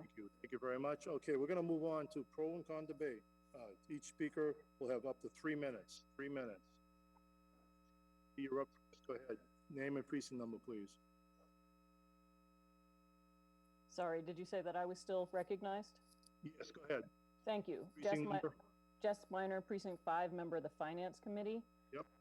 I just wanted to speak in support of this. I was at the second hearing that we had with the Finance Committee, and I agree with the chair of our committee that the parameters of this contract have been agreed upon. I think we are really focused on mathematical considerations with this wage scale. I don't think we should hold this up because of that. I understand everyone's concerns on this. I also respect that we should not necessarily put something forward that is not ironed out, but I believe in this instance, all of the hard work has been done. I think Dr. Grimm has done a very admirable job with the contract and has explained why it took so long to get it to the finish line. And some of that is out of her control. I think it's unfair to hold this up further. If we trust the police chief and the town manager, I think we should trust that the mathematical corrections will occur and that this is a contract worth passing. And I urge everyone to support it. Thank you. Thank you, Jess. All right, next up we have Steve Cavey. Mr. Cavey, name and precinct number, please. Thank you. Steve Cavey, Precinct 1, also a member of the Select Board. And I wanted to just, I know one of the concerns that people have expressed is that they didn't receive the contract in time to review it. And I definitely understand that frustration and shared it and have shared it for the last couple of years. In November 22nd, 2020, I sent an email out to a number of folks providing them with a calendar of all the things that have to occur before town meeting by statute, both in the charter, but also in the state law.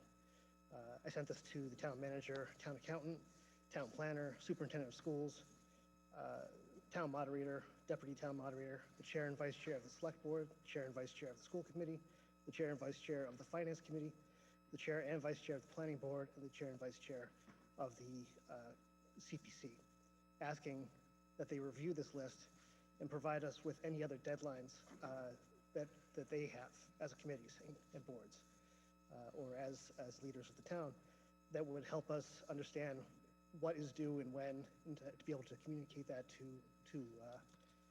everyone else. And that email went largely unanswered. I did follow up about 9 days later with an email saying that I'm understanding this to mean that there are no additional deadlines that any of your boards or committees are requesting, and that also went unanswered. So at that point, as just a member of the select board who was trying to work through our deadlines, I took that to mean that nobody had any of these deadlines, and that really also stands with contracts. I'll be doing the same thing going forward, where I will be asking the leaders of all these boards and committees exactly that same question. If they have any deadlines, if they have any, they don't have to be official, but their own line in the sand where they say, we're not accepting anything after this date.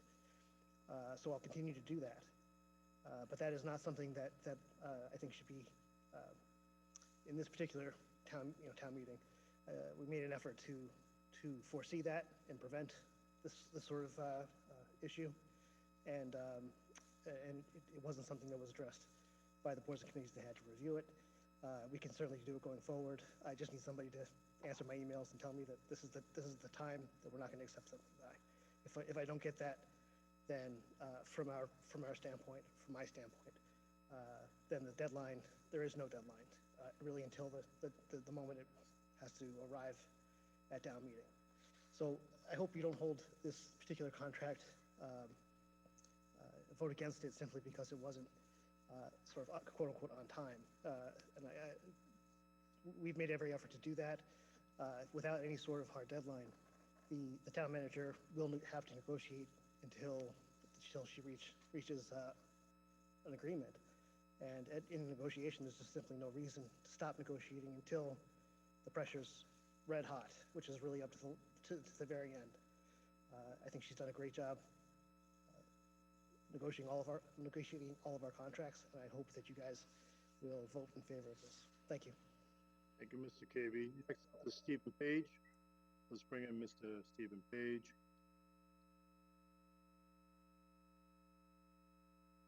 And when you're brought in, Mr. Page, please state your name and precinct number, please. Mr. Moore, thank you, Mr. Moore. Can you hear me?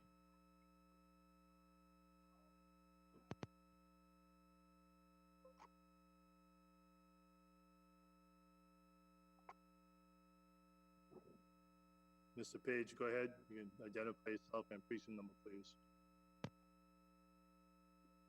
Can you hear me, Mr. Moderator? I'm sorry, I can just barely hear you. Let me bring the speaker. Go ahead. One more time, sir.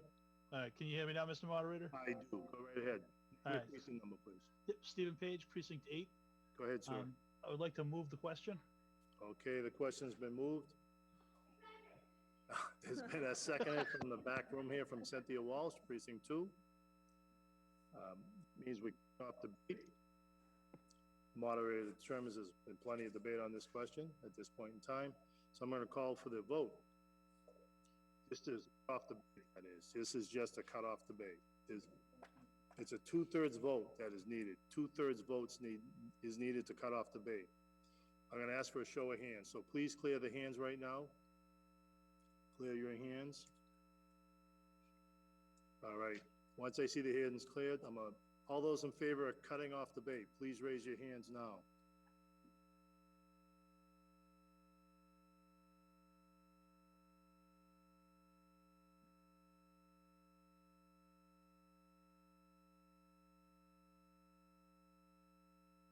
Ten more seconds. I'm asking for everybody to check the numbers of hands. And we need 2/3.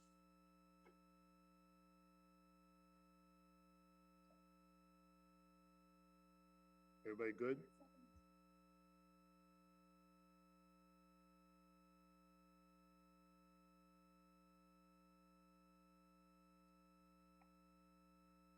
Okay, we're good? Okay.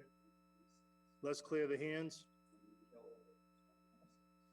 Clear the hands, please. Clear the hands. Clear all hands. Clear hands. All those opposed, please raise your hand.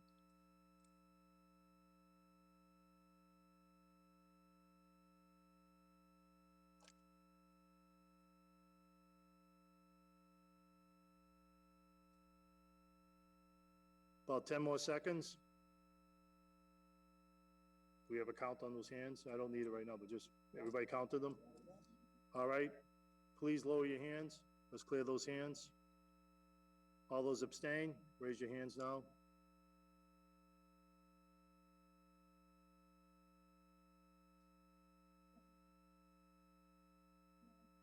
I see one hand up. Everybody see the abstention?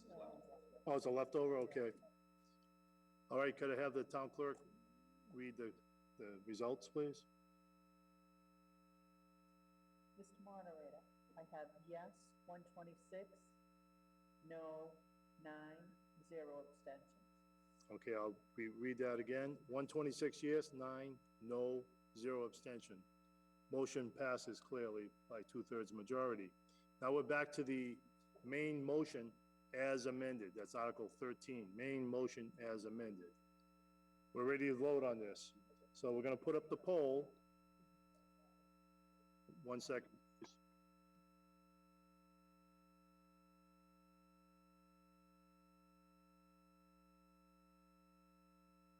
So we're going to put the poll up for Article 13, to vote on the Article 13, which is the main motion as amended. We have a point of order. The poll, please hold the poll. Ian Turlin. Who is it? Well, here's a point of order. Ian Turlin, we're going to bring him in. Ian Turlin. Just had to repeat his name for the IT team. Do we know his precinct number? Precinct 8. Once he's brought in, please state your name and precinct number, please. Thank you, Mr. Moderator. Ian Turlin, Precinct 8, and my point of order has been addressed. Okay, thank you very much. All right, now we're ready to, one moment, please. Confirming.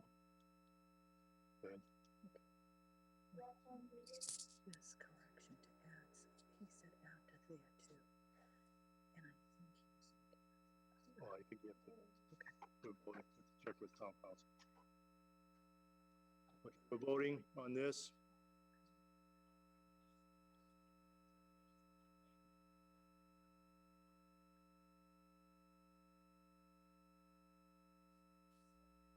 We're voting now. Everybody, please vote. Everybody vote. Please vote. Cast your votes right now. About 10 more seconds.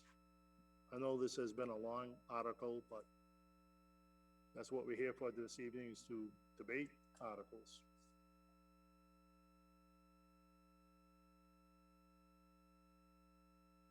All right, it's been a long time voting.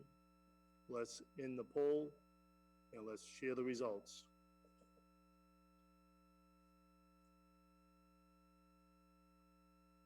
Yes, the town clerk will read the results. Mr. Moderator, we have 133 yes, 10 no, 1 abstention. All right, I'll repeat that. 133 yes, 10 no, and 1 abstention. Motion passes. All right, thank you all for voting and Thank you. involved in that debate. Okay, that was Article 13. We're moving on to Article 14. And that appears on in your books on page 22. One moment, please.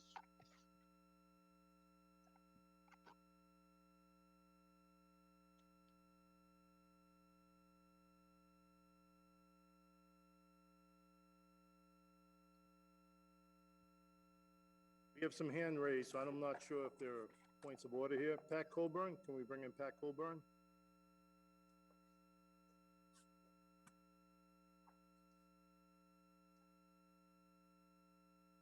I apologize, that was a leftover. That's okay, Pat, no problem. Just want to verify. Thank you, Pat. Let's bring in Dan Pezia. Mr. Pezia, when you're brought in, please state your name and precinct number, and I believe you have a point of order.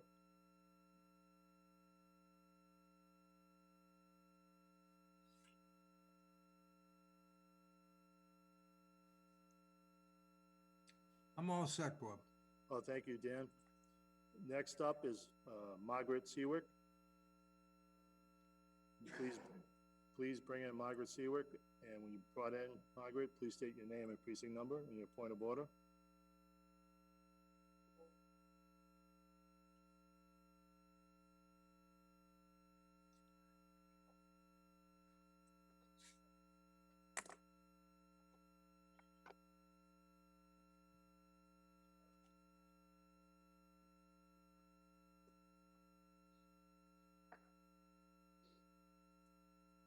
Are we working on bringing in Margaret? Just unmute yourself, Margaret Seawick, and begin speaking. Just unmute yourself.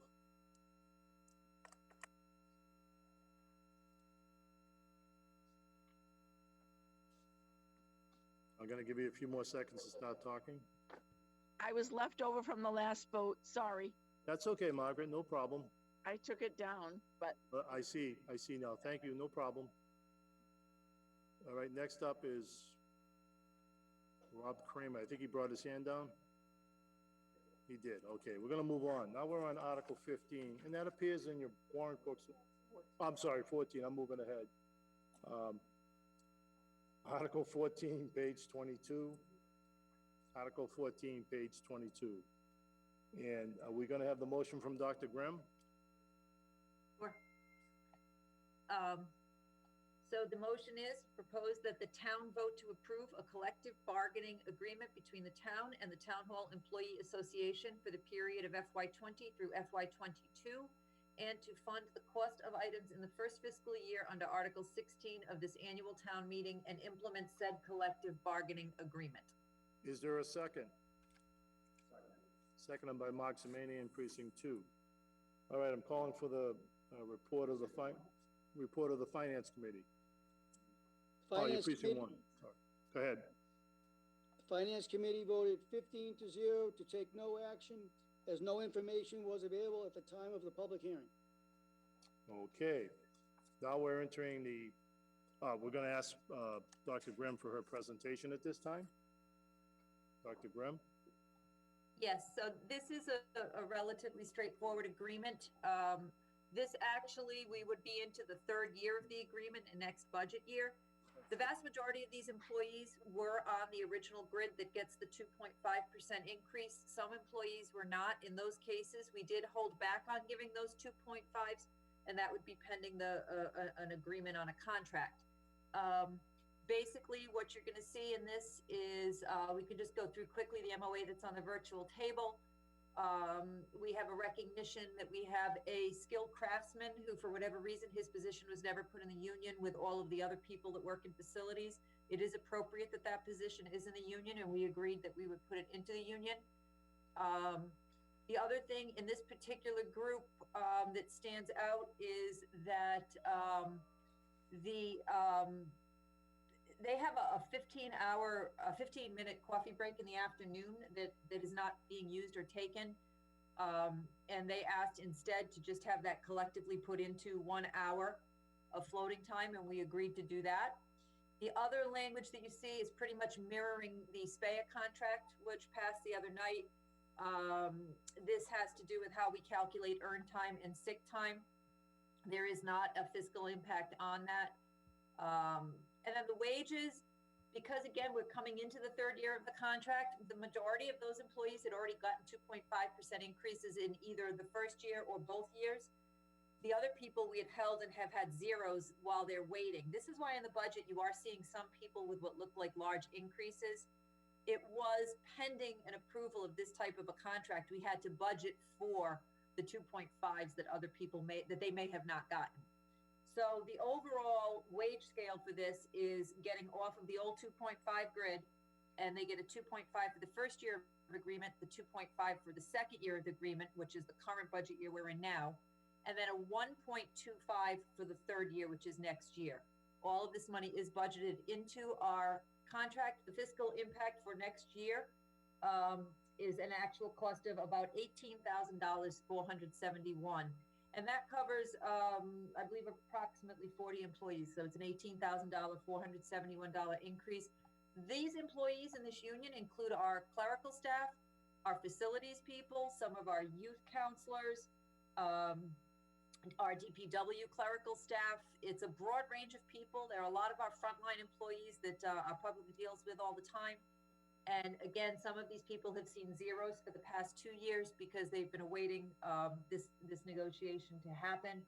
COVID did slow this one down, and I apologize. But again, the total cost next year is an increase of $18,471. And this union has ratified this agreement as well. Thank you. Thank you, Dr. Grimm. All right, now we're in the period of technical questions, non-debatable. All right, I'm gonna open it up for raised hands. I see the first hand up is Mr. Robert Cohn. Can we bring in Mr. Cohn?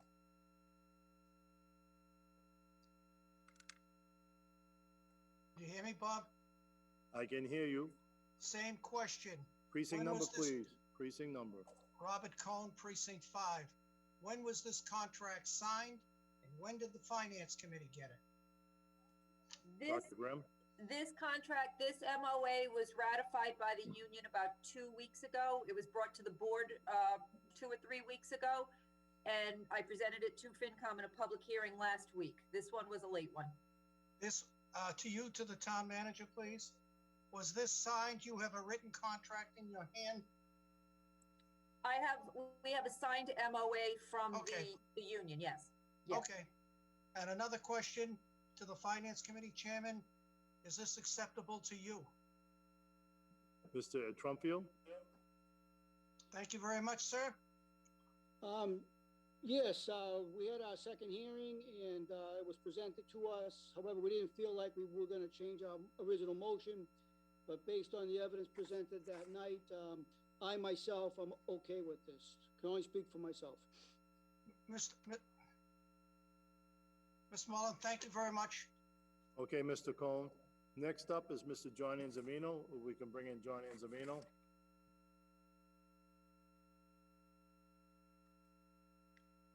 Thank you, Mr. Moderator. John Zavino, Precinct 4, Finance Committee.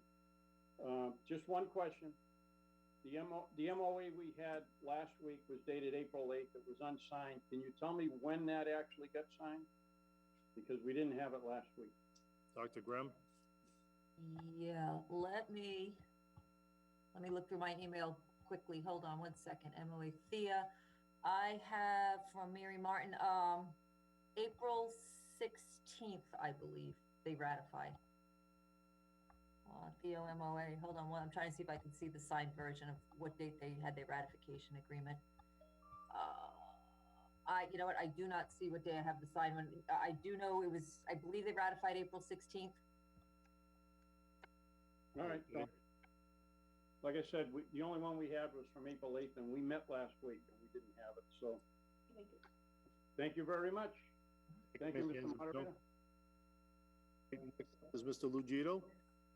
Please bring in Lou Gito, and Mr. Gito, when you're brought in, please state your name and precinct number.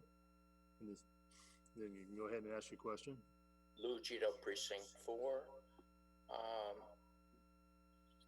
Through you to Dr. Grimm. Does this mean that there are about 6 or 6.5 days or something like that of time that that each of these employees gets off and above and beyond what their normal leave time is? Are you asking that in reference to that hour a week for the 15 minutes? Is that what that's in reference to? It's, yes, it's 52 divided by, yes. So it's not actually an addition. They were getting 15 minutes a day, 4 days a week, but none of them were using it. They weren't taking it. They were working through it. And they asked that because they were working through it, because the logistics of having them step out of an office for 15 minutes, to be honest, it does not serve the public well to lose people all afternoon. Like if I have a 4-person office, for an hour's time, I'm going to be 1 person down. And so typically they work through that break. So they asked to at least have that time given to them as an hour that floats, personal floating hour. So it's the same amount of time. They're actually getting what technically was theirs already, and they were not taking. I guess I'd ask it from another perspective. Does that mean that you lose a person for a day every now and then, and how do you make up for that?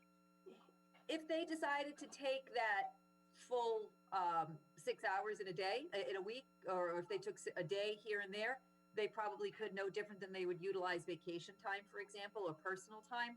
But again, those have to be approved by a supervisor, so it wouldn't deplete. And one of the things with this particular group, this isn't like police or fire where we have a minimum staffing number. So it does not trip overtime or calling in other people. Thank you. Are you all set, Mr. Gito? I am. Okay, thank you very much. All right. Mr. Moderator, Yes, Mr. Moderator. Dr. Grimm. I just got an answer from Deanna. It was ratified April 15th and it was signed April 16th for Mr. Zavino. Okay, thank you very much, Dr. Grimm. Hey, how you doing? Okay. Hey, did you get my Pat text? Colburn? Can we bring in Pat Colburn? And Pat, when you're brought in, please state your name and precinct number, please. Pat Colburn, Precinct 4. Okay. I'm not sure that I'm in favor of this, but I guess I do have a question. So they don't take their breaks, and we're going to give them an hour a week because they didn't take their coffee break at their desk. Does this get to carry over? Like, can that accumulate all the way up till the end of the year? It's a floating hour that they can take. It can't get carried over like vacation time. Up to 10 days of vacation can be carried. The personal and the floating cannot be carried and accumulated, if you will. But can it be carried week to week and month to month? Sure. But again, it's a supervisor who would approve that time. So you can't have everybody in the office say, we're all taking this hour this day. Thank you. Are you all set, Pat? Yes, thank you. Okay, thank you. All right, I don't see any more for technical questions. We're going to move into the pro and con debate, comments and statements. Each town meeting rep will have up to 3 minutes. Do I see any hands raised? I'll give it 5 more seconds. Seeing no, oh, you just beat the buzzer there, Mr. Phillips. We'll bring Mr. Phillips in, Stephen Phillips.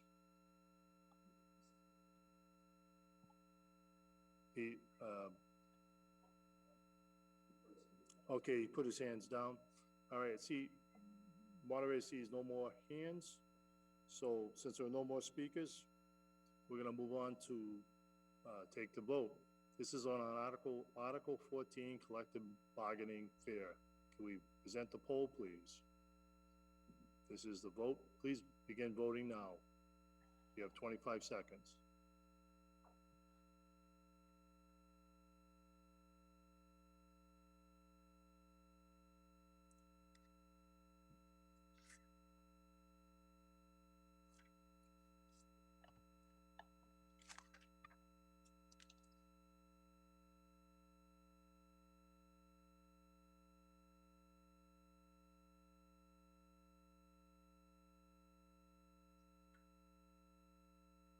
Okay, 2 more seconds. Let's end the poll and let's present the results.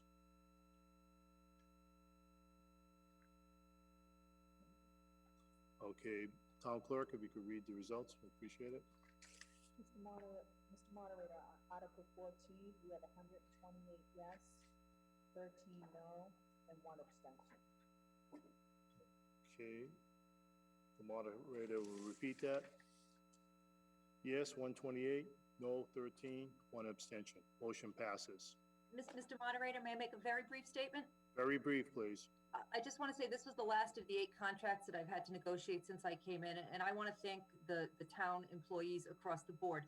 These people had automatic 2.5% raises for many years, and it is a huge lift to have them be willing to step away from that, and I have to give credit to them for doing that. They have worked through pandemics, they have worked through tough budget times, cut budgets, limited staff, and this is across the board for all 8 of our unions. And I just really want to say thank you. I have an amazing team of people that I work with in the labor force and the non-labor force, and the willingness to step away from the 2.5 will absolutely save this town financially moving forward. And our staff, our employees understood that and care enough about the town of Stoughton to be willing to do that. So I have to send a huge thank you to the 300 some odd employees of the town of Stoughton.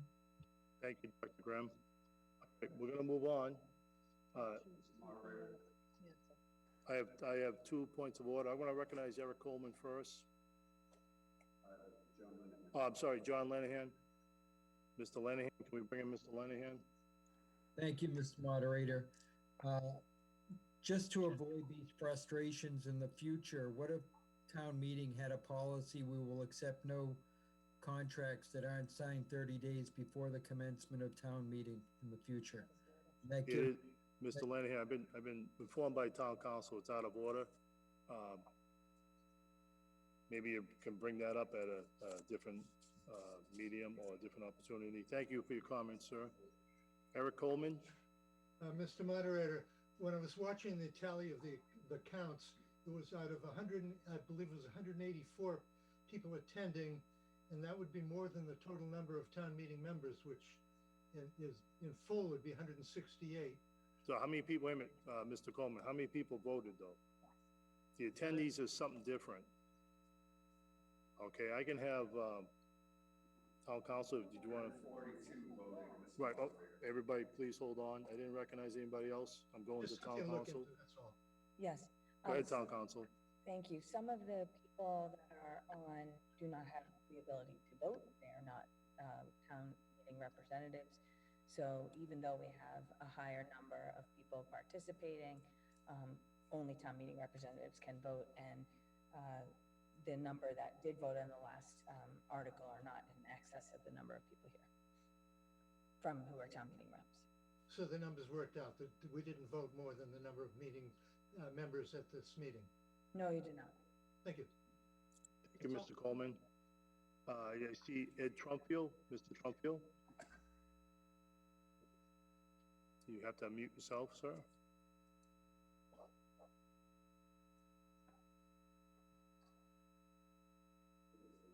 Okay, put his hand down. I didn't lower my hand from before, that's all. That's all. Thank you, Mr. Trumfield. Okay, we're gonna move on. So we are on Article 15. It appears in your books on page 23. And Article 15 is supplemental fiscal year 2021 departmental budgets. We need a motion from FinCom, Mr. Trumpio. Well, I don't know. It says, the proposed motion is none. I think it should be withdrawn. We don't have any supplemental items for 21. I'll ask Dr. Grimm. Go ahead, Dr. Grimm. Yeah, Mr. Moderator, Mr. Rowe has indicated that he would like that article withdrawn. Withdrawn. Thank you. All right, I need a motion. We're gonna take a motion on dismissal. Do I have a motion to dismiss from the floor here? Mr. Cavey made the motion to dismiss. Is there a second? Seconded by Mr. Zamanian, Precinct 1. All right. There's no debate or discussion on a motion to dismiss. So I will, let me just check with, well, why don't we just show of hands? It'd be quicker and easier.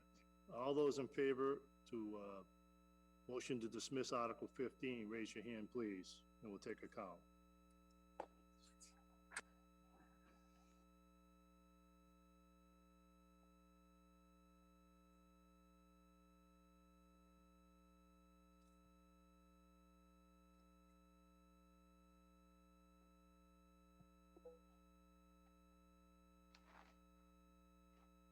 Are we getting a count? Okay, let's end that vote. We got a count? 127. All right, please lower your hands, please. Oh, we can lower the hands automatically. And this is a simple majority, by the way. Lower those hands. Please lower your hands so we can.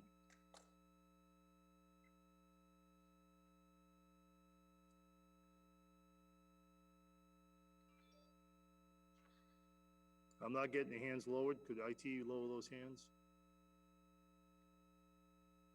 Thank you. All those opposed, please raise your hands now.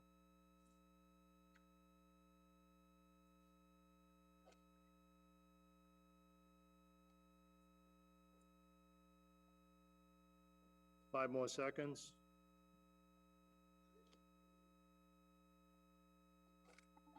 Okay.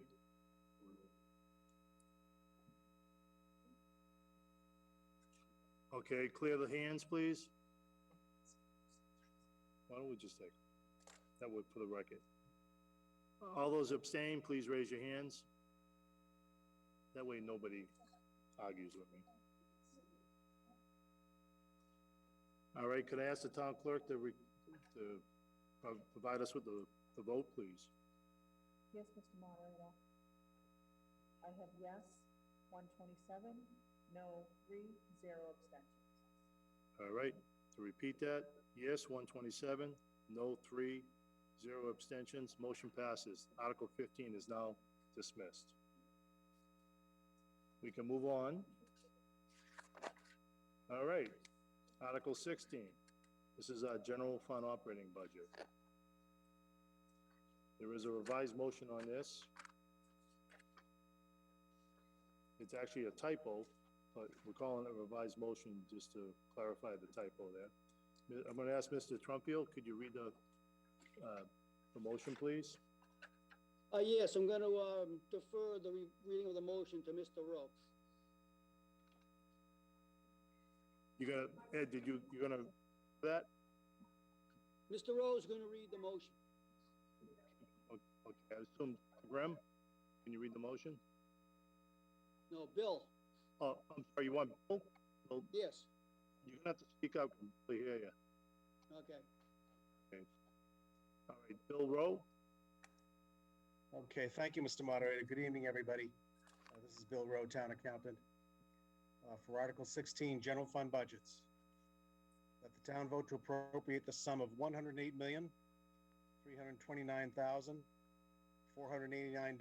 for the maintenance and support of the several departments of the town, and that such sum be expended only for the purposes as described, and further that to meet this appropriation, $103,997,307 be raised in the tax levy, $2,900,000 be transferred from free cash. $71,543 be transferred from Title V receipts reserved for appropriation. $52,017 be transferred from Cedar Hill Fund retained earnings. $250,769 be transferred from Public Health Fund retained earnings. $481,081 be transferred from Sewer Fund retained earnings. $1,432 be transferred from fiscal 22 Sewer Fund revenue. And $575,340 be transferred from the Water Fund retained earnings. Okay, is there a second? Seconded by Steve Cavey. All right, Mr. Trumfield, you gonna read the FinCom report? Yes. The FinCom voted 13-1 to recommend to town meeting as set forth in the proposed motion. Thank you, sir. Municipal Operations, Cynthia Walsh.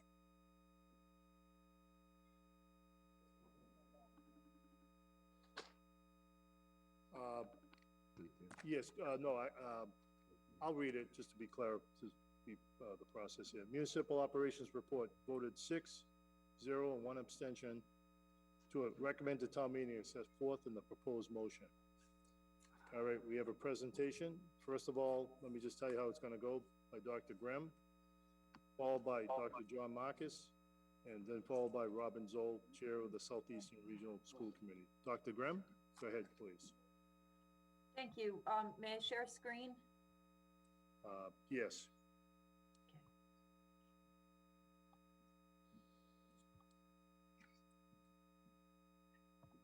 It says that I can't while someone else is sharing. Can IT section give her privileges to share screen, please? Give Dr. Grimm some privileges here. Stand by, Dr. Grimm. No problem.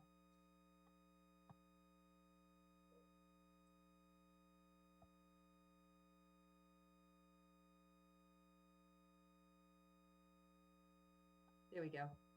All right, perfect.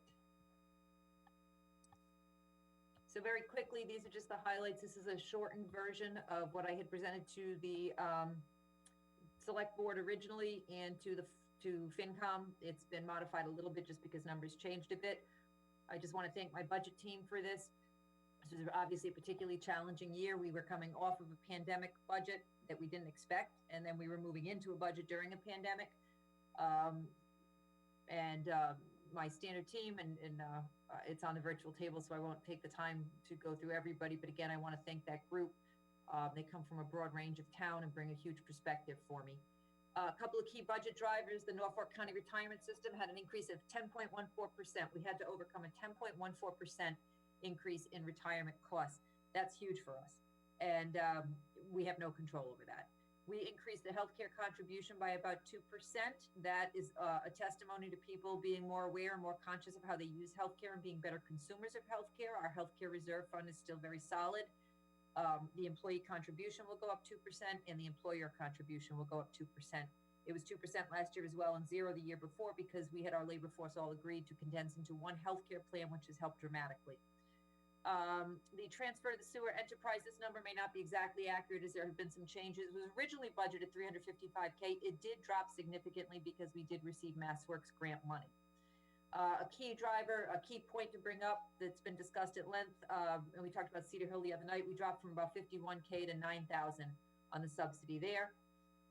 Some of the salary increases, as I mentioned before, show dramatic increase, but it really was because we were in the process of negotiations and we had to calculate for a couple of years worth of increases that may not have been calculated. A couple of structural changes. We made a major move and moved facilities under DPW. That's a huge move, and it's something that's standard in most towns. Facilities really are a public works function. This town has carved them out separately. We eliminated the facilities director position and recreated that as an associate superintendent position. That person will be taking on significant more responsibility, and I'll get into that in a second. The creation of a superintendent of water sewer, those two very large divisions are very specialized, and the person who had pretty much been overseeing them is now actually a superintendent of those positions. Because of that, we shifted some of the staff allocation into the enterprise funds back into DPW.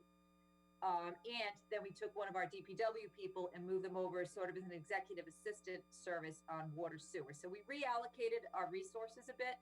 This is probably the last of my major structural changes. I had implemented several structural changes the past few years, and I've been really pleased with how those have gone. Our development services, our human services division, and now this is sort of a public works restructuring. So these are the things that when I came on board, I was allowed to sort of hire an assistant town manager. We eliminated that position because I didn't feel that hiring one person to be a generalist was beneficial.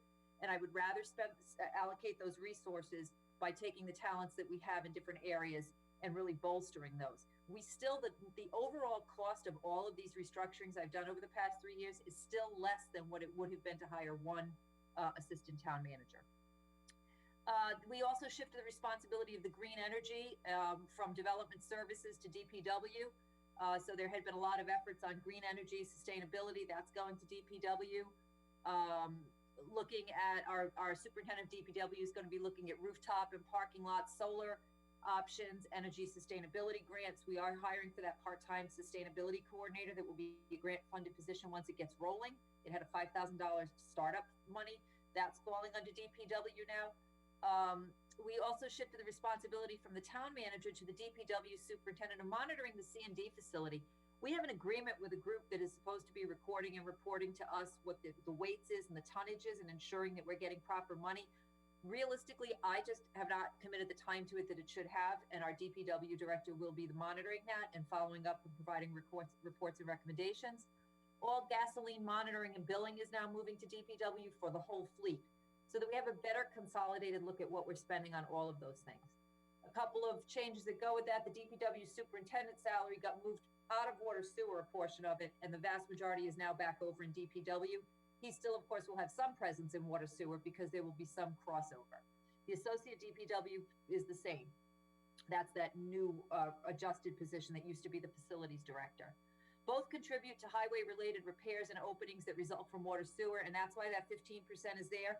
In the case of the associate DPW, he also is going to be doing all of the billable work for water sewer. He's handling all of the munis billable work. There is a significant increase in salary for that person. I will point out that person does not take a healthcare plan and never has from the town, so that's a huge savings. And it is not simply a raise, there's an increase in responsibility. Very briefly, his responsibility increases include taking over the fuel master and fleet mate and basically using our fleet services, so he will be monitoring the whole fleet. He will take over all oversight of OSHA compliance. He will work with me on the capital plan, and again, he's handling all the accounts payable for DPW, water, and sewer, in addition to the work he had done as facilities manager. So he's taking on a significant amount of responsibility. This is freeing up the DPW superintendent to move toward our green energy, sustainability, and looking at our revenue possibilities from solar options, and also handling our C&D, and looking at better ways to handle our trash removal once we take it away from the curb. There are a lot of costs to that. We're looking at doing that better. The associate director, who had been a facilities manager, frankly, a lot of his talent was untapped, and I wanted to tap that talent. He has experience on everything from ceiling panel reconstruction on Route 90 to working on runway lights and electrical at Logan, as well as extension of taxiways at Logan. So he's got a substantial highway background, and he's worked on major 128 road projects. So very talented individual that I think will bolster that department. He also has a great experience working with labor force. This allows the superintendent to move into the trash area that we need more. And again, working on revenue, we're missing out on some solar revenue that we could get. Basically, that sort of takes it into the range. The total increase or decrease that DPW department general actually went down 2.87%, even with all of that. A couple of salary notes. Some of our bargaining units still, reflected longevity. We couldn't remove it until it got negotiated out. And some of that money that might have not been tipping the hand into the line items is there, and that will cover the salary increases that we've talked about with the contracts. A couple of large increases in salaries. Again, you saw some 4% increases. That's where we were assuming compounded for these raises that were just reflected in the contracts. Non-union full-time was set at 1.75%. that reflect an average of labor. So my non-union got a 1.75 after 1.5s for the past 2 years. One thing in my budget, my salary looks like it went up about 3.5%. It did not. The calculation for my salary never was put in last year, so it never showed the 1.5% increase for this year. So my salary is tied to non-unions in my contract, in my agreement. That was something that I wanted, as well as the board, that I did not get more in an annual increase than my non-union employees.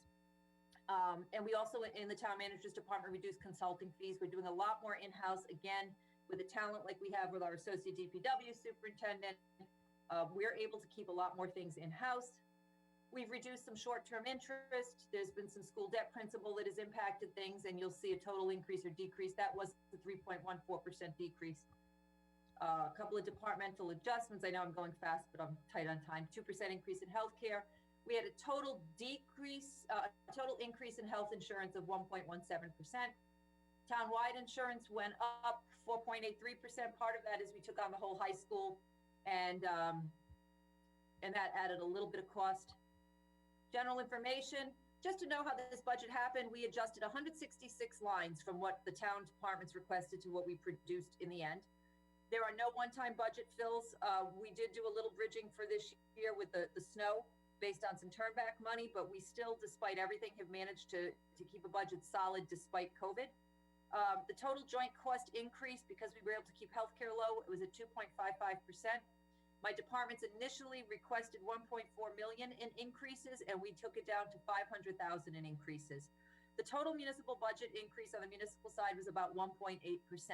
I have to tell you, in the middle of a pandemic, we were really lucky. That's a tremendous number. That's far lower than any budget increase that has been put forward in recent memory. So I want to thank my staff and my team. So what you are voting on tonight is a budget that goes up about 1.8% on the municipal side. Thank you for your time. I'll answer any questions on all the lines. There have been no other dramatic increases other than that public works restructuring. I also want to point out that instead of hiring an HR person, the board had charged me with doing some HR updates on job descriptions and also performance evaluations. I have a volunteer group, an 20 HR seconds, task Dr. force. Grimm. Okay, an HR task force who is handling all of that for me, and we're doing it in-house at no additional cost. Thank you. Thank you, Dr. Grimm. All right, this time, I'm not going to take any questions right now. We're going to hear a presentation by Dr. John Marcus, Superintendent of the Stoughton Public Schools. Dr. Marcus. Good evening. Thank you very much. I'm going to wait for the ability to share the screen. There it is.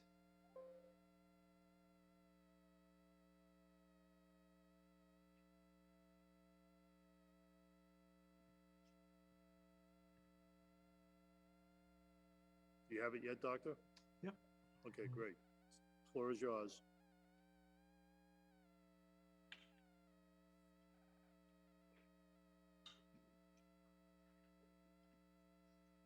All righty. Thank you so much. Good evening. Thank you, Mr. Moderator, and good evening, everybody. Appreciate the opportunity to share the hard work of a great team. I know it's late, and so I'll try to be brief and give a high-level overview of our FY22 budget. I'd like to start by thanking the Stoughton School Committee for their continued support and for their advocacy of a budget that benefits all the members of the Stoughton Public Schools and the Stoughton community. I'd also like to thank Kathy Piatelli, our business manager, and our many administrators and department heads who are involved over multiple weeks in developing this budget. I appreciate their forward thinking, their hard work, and their understanding of the fiscal realities of our town and our times. And I'd like to thank you all for being here tonight, for your participation in this very important public service. Thanks, everybody.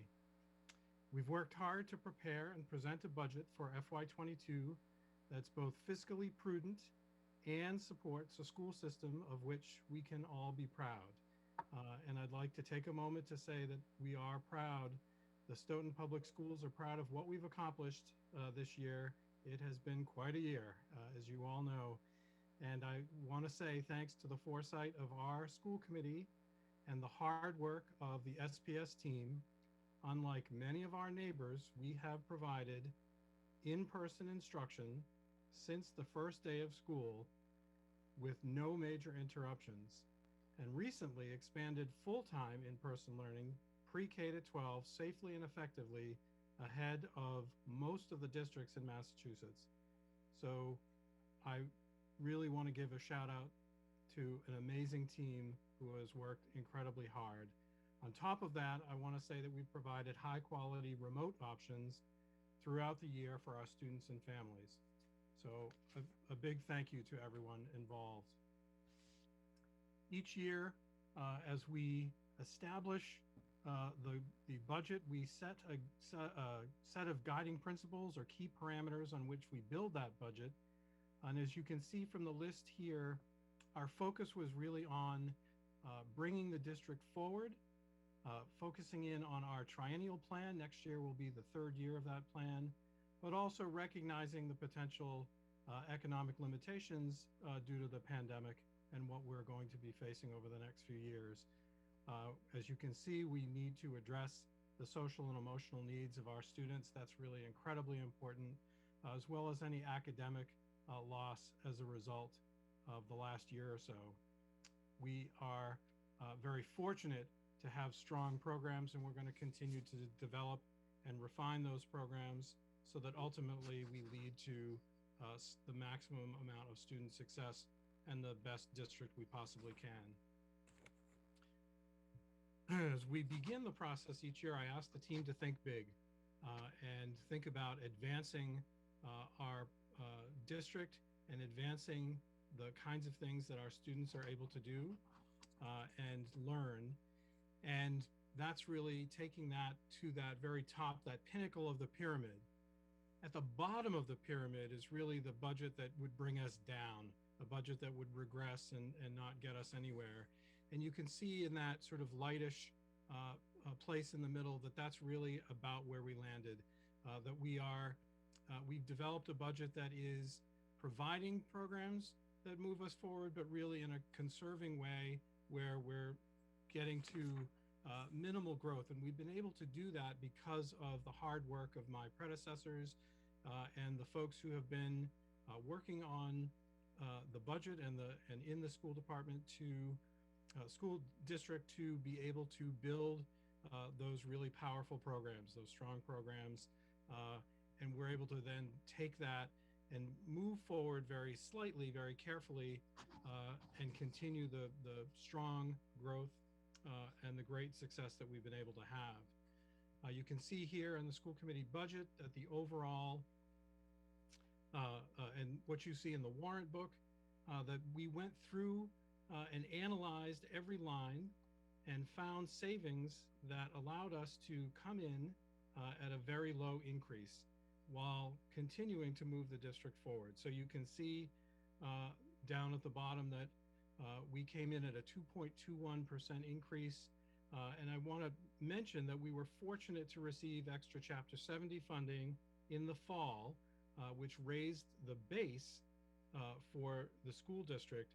But we made a promise to use that $542,000 that you see at the bottom, that we made a promise to use that for COVID relief.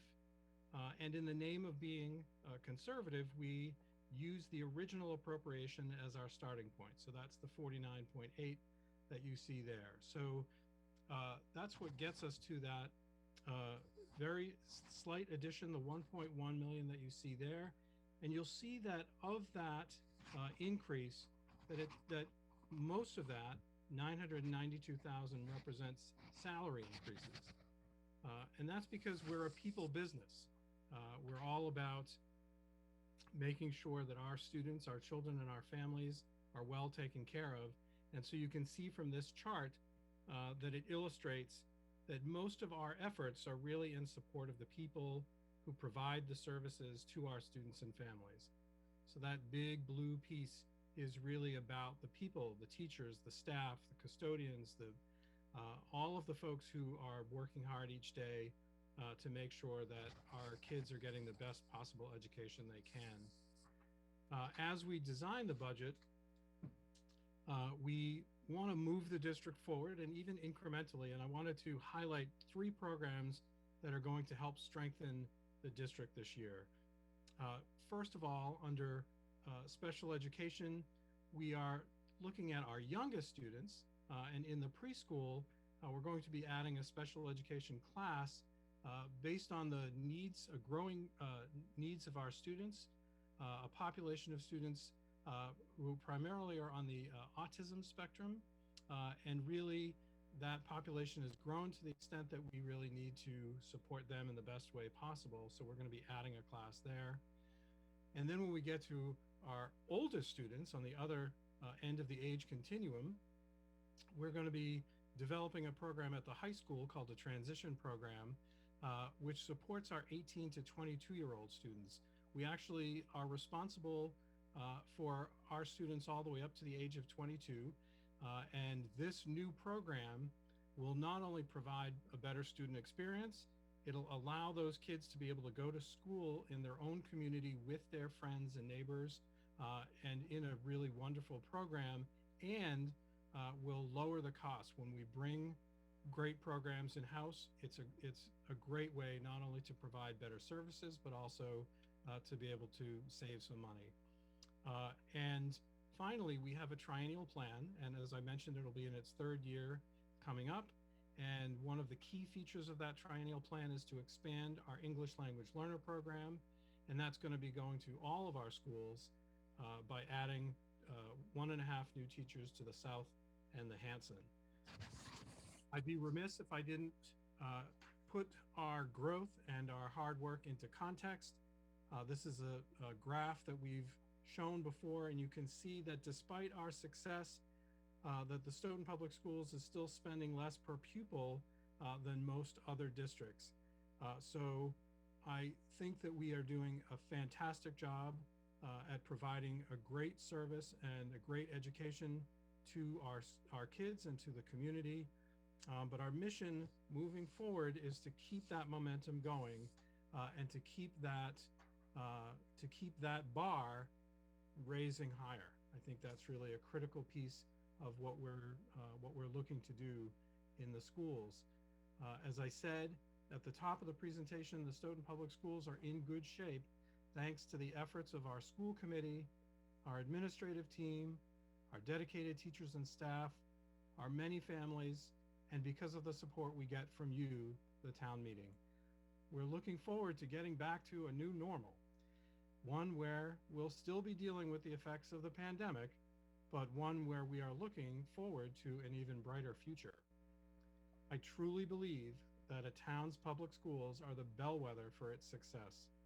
As Stoughton continues to do, an investment in a strong school system will reap long-lasting benefits for all for years to come. So I thank you for your continued support. Thank you, Dr. Marcus. At this point, I do have a point of order. Joe Scardino, can we bring Mr. Scardino in, please? And when you're brought into the panel, Mr. Scardino, if you can state your name and precinct number, please.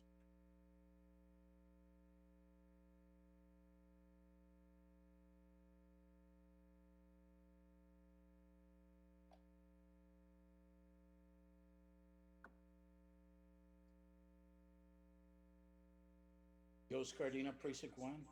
Yes, go ahead, sir. On Monday, I had requested information regarding the CARES Act by department. I believe Mr. Hill also requested that information. It's highly relevant to some of the budget items we're going to be looking at subsequently. I didn't see it on the virtual table. Okay, we'll see if we can get that for you. Anybody answer him at this point? Yeah, we were working on calculating that today. I can see if we can get that posted now. Ms. Herman is on the other end of the line. If she has access to her email, maybe we can get that out on the virtual table.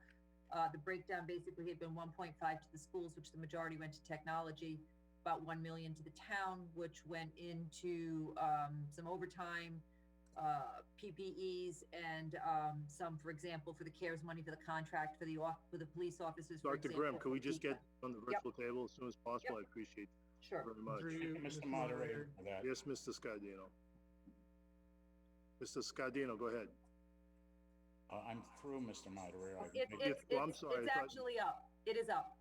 Okay, now you can look at it, everybody. Yep, thank you. Thanks, Trish. Through you, Grimm. Mr. Moderator, the school district also has a set list, and we'll have that up as well. We can. Thank you, Dr. Marcus. Appreciate that information Sure, no too. problem.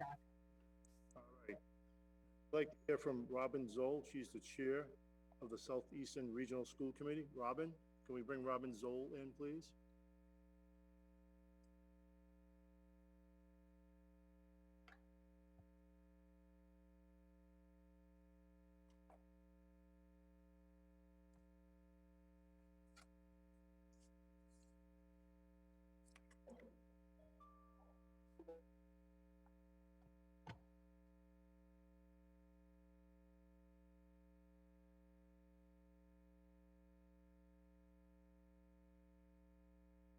We're just standing by for Robin Zoll, Precinct 7. Okay. I thought I had unmuted already.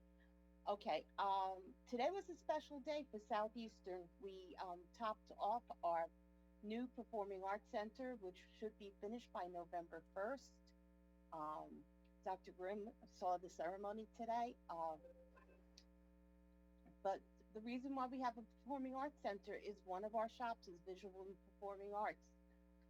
People don't know that Southeastern has a lot of shops that, besides the traditional plumbing, electrical, carpentry, etc., we have precision engineering, we have computer and electrical engineering, we have marketing, we have legal and protective services, and so we have 22 different shops, and we have expanded. We have 400 kids entering our freshman class this year. We went up from 350 a few years ago to 400. We still, unfortunately, have a waiting list of about 600 per year. So we really, all right. But we also don't have the problems that some of the other voc techs have with admissions. We have not been cited by the state. We really have a diverse student body, both English language learners, special education, mixed economic and cultural students. So it's a really wonderful environment that we have at Southeastern. The thing that I'm most concerned with though right now is that the budget, when the school committee submitted their budget, we submitted a budget of $1,387,381.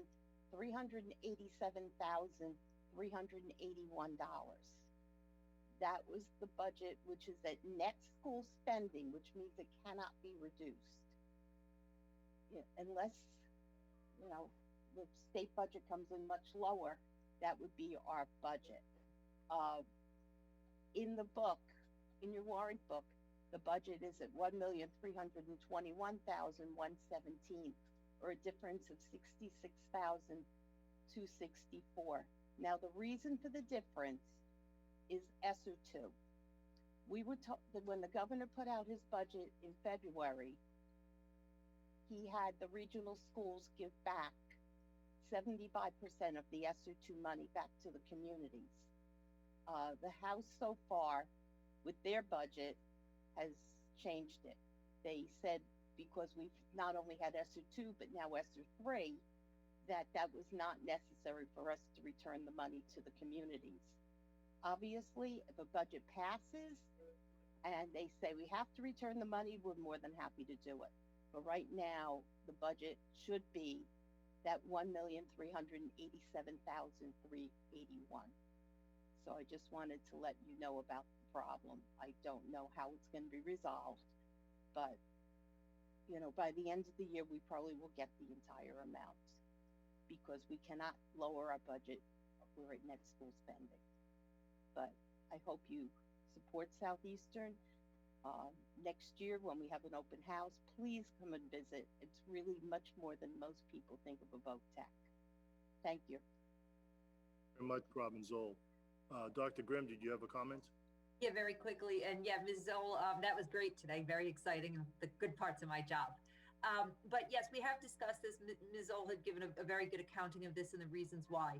Right now, it's in House Ways and Means, and it'll go through the process, and likely it may happen.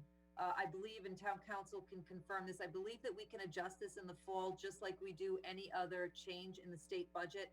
So quite often when we vote our budget, Chapter 70 money changes, Chapter 90 money changes, and we adjust in the fall. We will plan on a town meeting early enough, that'll be in October, let's say, a fall town meeting, that will allow for that adjustment before all of our books have to close, so that we will fully fund Southeastern. Okay, thank you. Thank you both. Counselor, did you want to jump in at all? I don't think when you need it at this point. Okay, we're very good.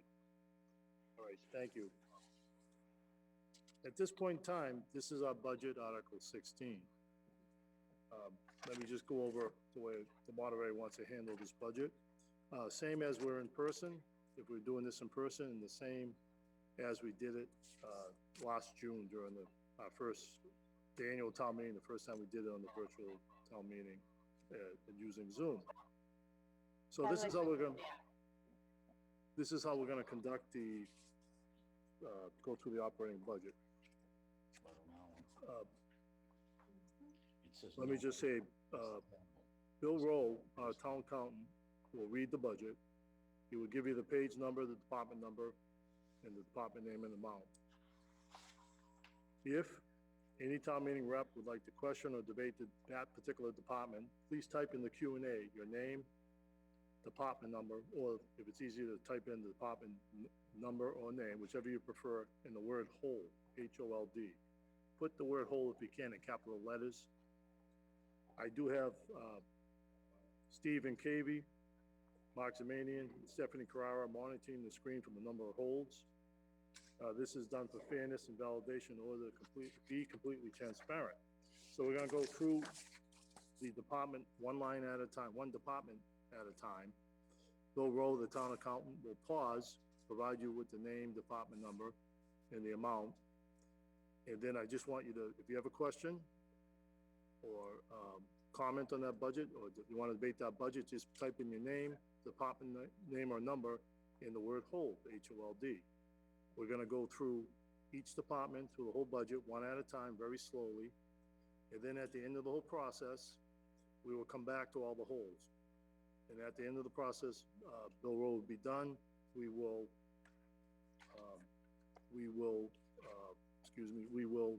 count the number of holds, announce everybody that has the holds, and then we'll go back to the beginning of the budget one at a time, and I will recognize those people that have the holds. So right now, I have a point of order from Pat Colburn. Could we bring in Pat Colburn, please?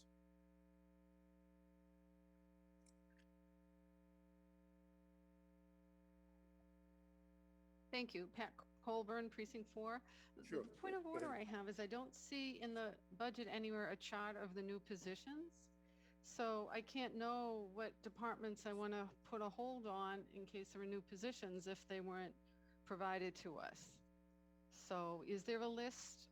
Can we be at least told which departments have new positions so we'll know? Let me ask Dr. Which, are you just talking the town side? Okay, let's go with, Dr. Grimm. I believe you want to answer that question.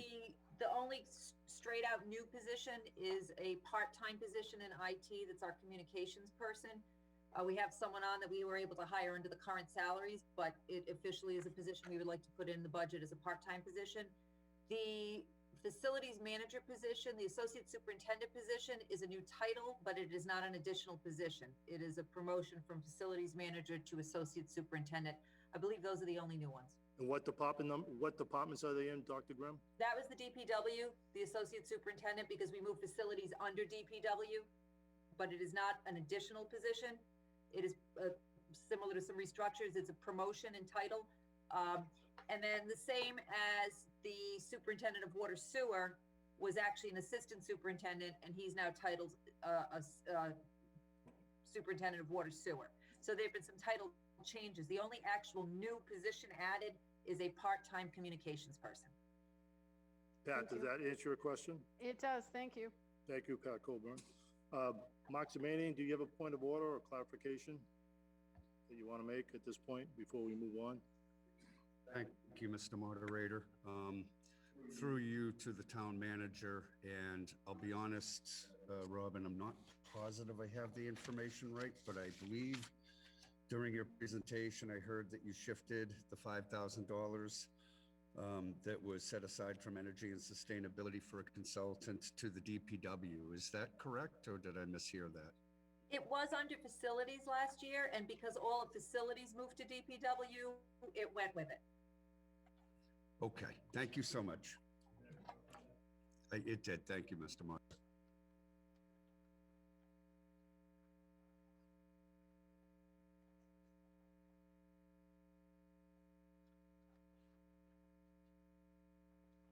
Sorry, I was muted.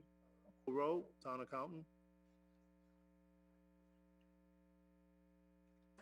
Thank you, Mr. Moderator. Bill Rowe, Town Accountant. These are the general fund departmental budgets.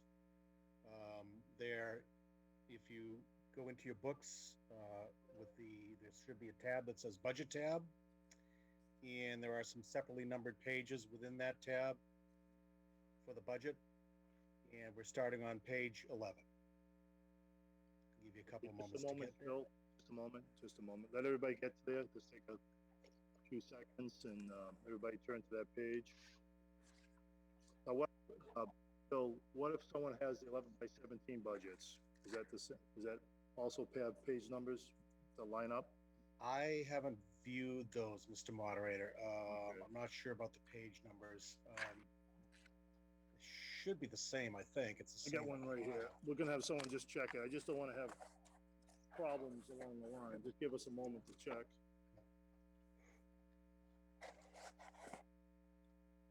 Should be page number 11 for town council.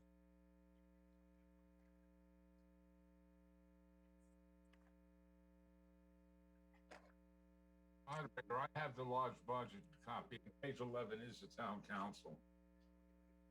Okay.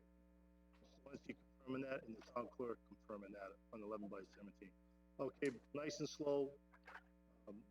Everybody, I just want to make sure we're set at this place. The town clerk is going to record holds. Steve Cavey is going to record holds, and Mark Zemanian will record holds. So we have 3 people, and Kelly will record the holds. So we have all corrections, and then we're gonna summarize the holds, and we'll come back and we'll go through the budget. So Bill, nice and slow, please proceed. Okay, page number 11, Department 111, Town Council, $296,000.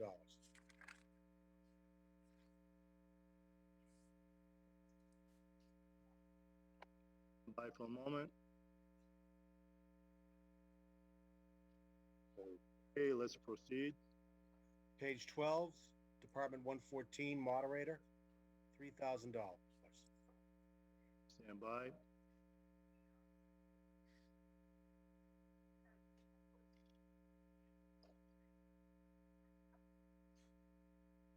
Okay, I just want to add, the departments that we don't put holds on, they're gonna be assumed voted on and approved.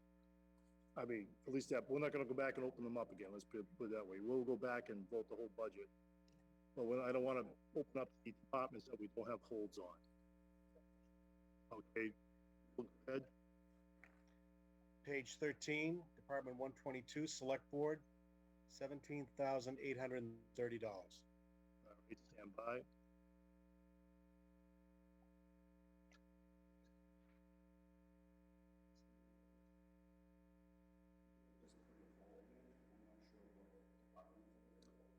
Okay, let me clarify. Someone, we know who? Colburn, what department did you put a hold on?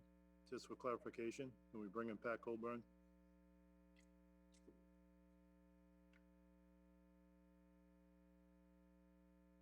I just want to stop right here so we get clarification here. What was that, Steve? Okay, department on 114? It's the moderator, okay. It was the moderator, thank you. All right, no problem. All right, Bill, can we start up again after the moderator? Page 13, Select Board, Department 122, $17,830.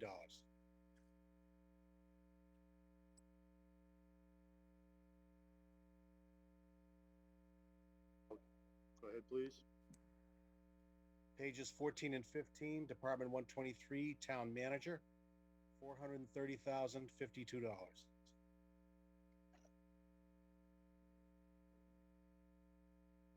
Any hold on that? Anybody see a hold? Okay, I just need you to speak up, hold, you know? Yeah, but, okay. Yes, hold on 123. We do have a hold on 123. Go ahead, Bill. Page 16, Department 131, Finance Committee, $417,250.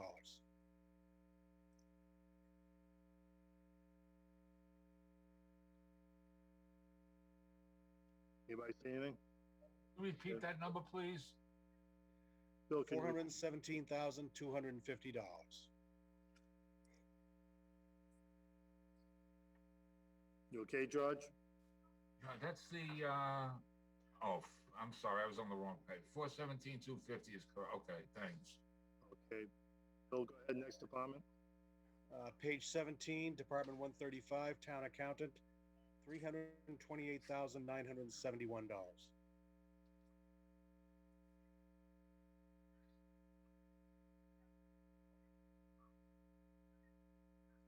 Everybody good?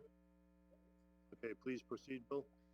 Page 18, Department 138, Centralized Purchasing, $105,100.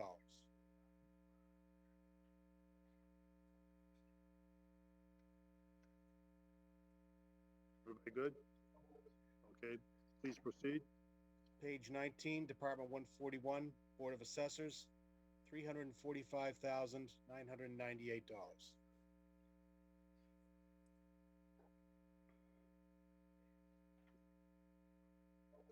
Okay, please proceed. Page 20, Department 145, Treasurer Collector, $554,770.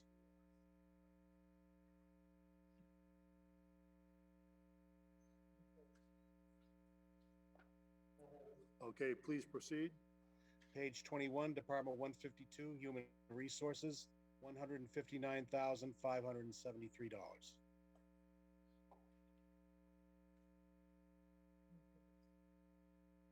Everybody good, no holds? Please proceed. Page 22, Department 153, Procurement, $146,838.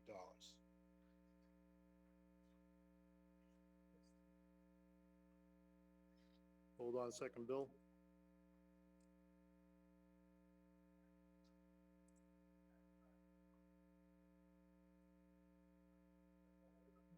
No holds. Okay, go ahead, Bill. Page 23, Department 155, Information Systems, $514,581.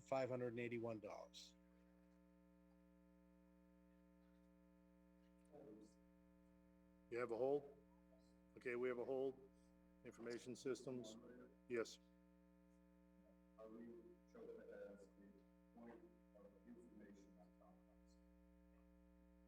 I'm gonna hold right, I'm gonna just stop here for a minute. We have a point of information. Can we bring in Arlene Kachopa, please?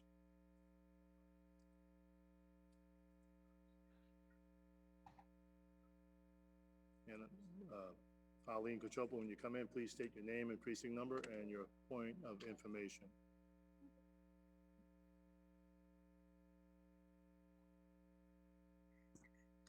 Thank you, Mr. Moderator. Arlene Kachopa, Precinct 4. Just a point of information on town council. Yes. We used to have in the book any lawsuits that are for or against the town, a listing, and I haven't seen any of that in the book. Can anybody respond to that? Dr. Graham? You're muted. No, I'm not sure why. I mean, is that, it may have been in the past outstanding settlements or unsettled suits?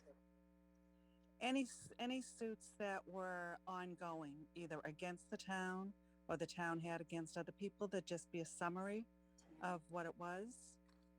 I'm told it's after the, look, Oh, thank you, Yeah. Miss Walsh. hear that? I certainly did. Thank you. Oh, you're welcome. Thank you very much. That's what we call clarification. That's Thank you all. All right, where were we, Bill? Okay, next is page 24, Department 161, Town Clerk, $322,013.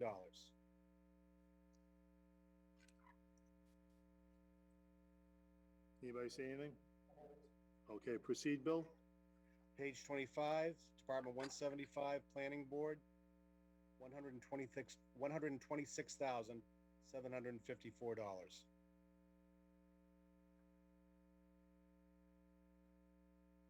See anything, Steph? Oh, okay, please proceed, Bill. Page 26, Department 176, Economic Development, $104,879.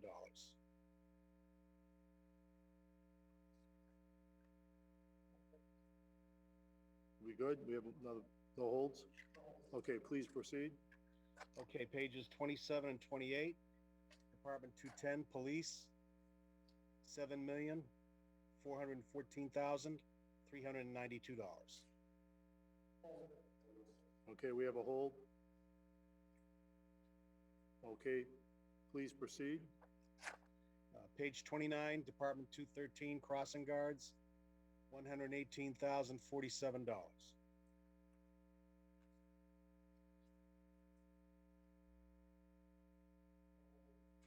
Okay, please proceed. Page 30, Department 217, Civilian Dispatchers, $849,393.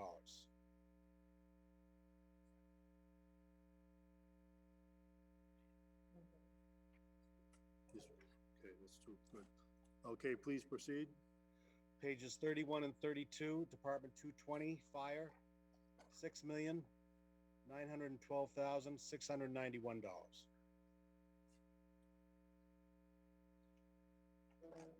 We have a hold? Okay. Just one moment, Bill. You got that too, sir? All right, please proceed. Page 33, Department 241, Building and Zoning, $386,939.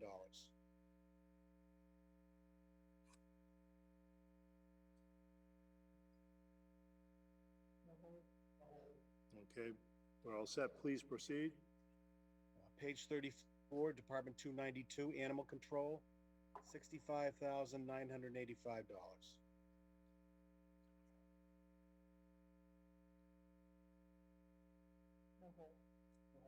Okay, we're all set. Please proceed. Page 35, Department 301, Regional Schools, $1,353,917.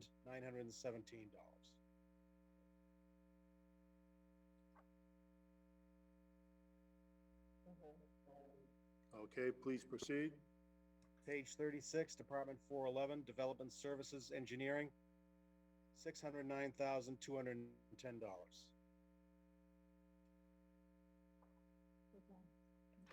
Stand by, please, Bill.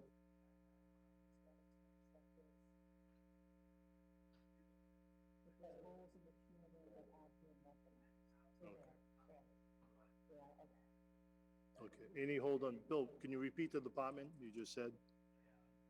Page number 36, Department 411, Development Services Engineering, $609,210.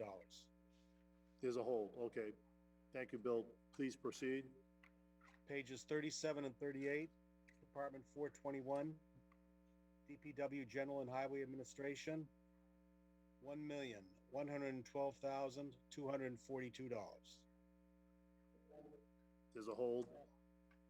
Okay, please proceed. Page 39, Department 422, DPW Highway Construction and Maintenance, $416,100.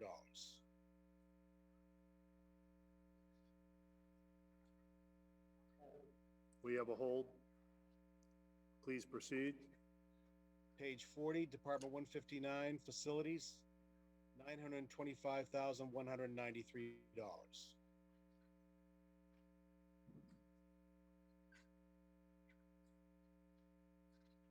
Stand by. Anybody see a hold? No hold. Okay, please proceed. Page 41, page 41, Department 423, snow removal, $400,000.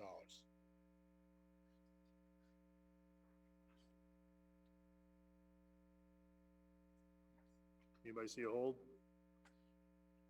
No?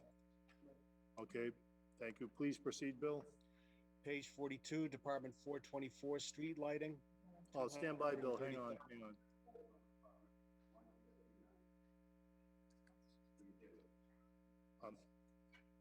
Okay, hang on a minute, Bill. We have it. Okay, should we go back to, snow removal? Bill, can you restate the snow removal account? Page 41, Department 423, snow removal, $400,000. Okay, stand by. We have a hold? Okay, we have a hold. Okay, thank you. Bill, go ahead. Page 42, Department 424, street lighting, $230,000.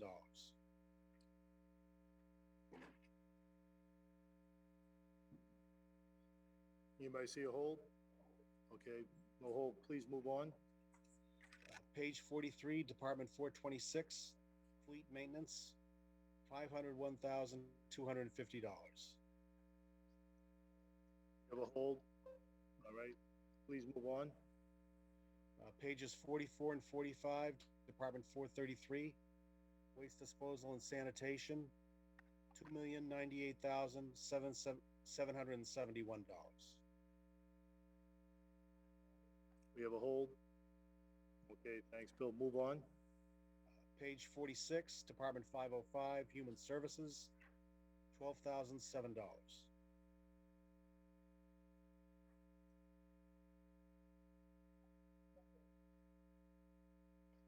Anybody else verify that? Okay, no hold. Okay, please move on. Page 47, Department 510, Board of Health, $185,513.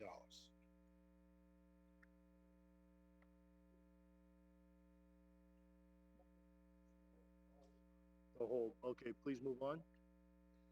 Pages 48 and 49, Department 541, Council on Aging, $383,998.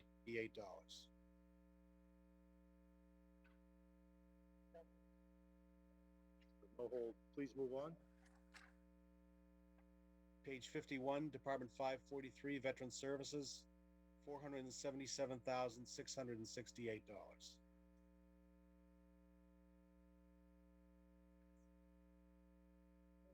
No hold. I Oh. thought you did. Okay, we're saying, a few people here are saying we might have missed a page by a mistake here. So can we back up? Youth Services, what page is that? Town Council? Page 50. 50? Okay, Mr. Moderator, your youth services is zero. It's not funded. Oh, I see. Ah, Sorry. okay, I mean, we're learning here. We're gonna clean out these people. I'm gonna get new faces. I should have mentioned that, sorry. Okay, no problem. All right, go ahead, proceed, Bill.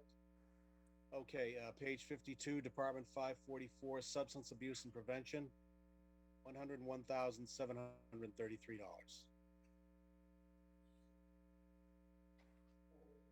Okay, we have a hold. Please proceed.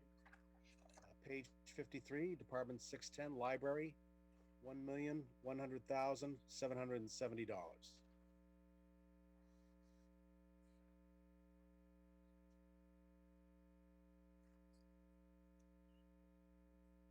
No hold. Okay, please proceed. Page 54, Department 615, Historical Commission, $800.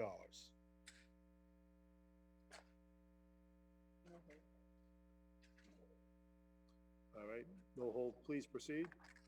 Page 55, Department 630, Recreation and Youth Services, $445,104.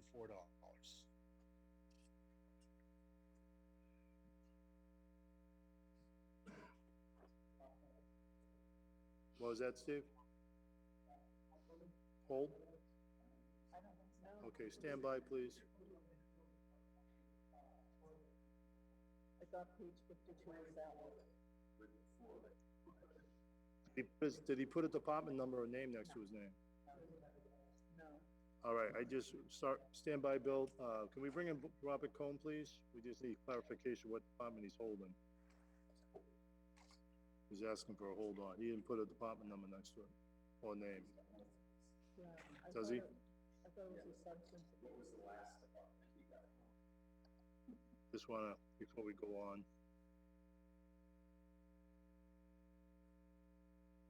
Mr. Robert Cohn, when you're brought in, please state your name, precinct number, and your last department number or department name that you're trying to hold. Just so we have confirmation that from this end.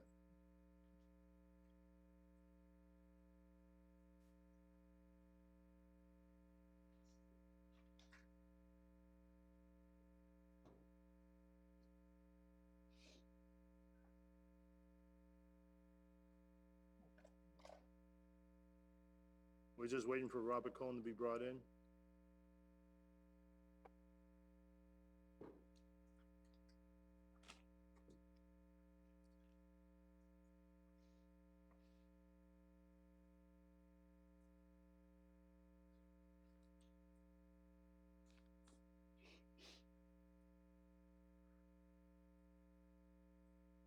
Bob, it's recreation.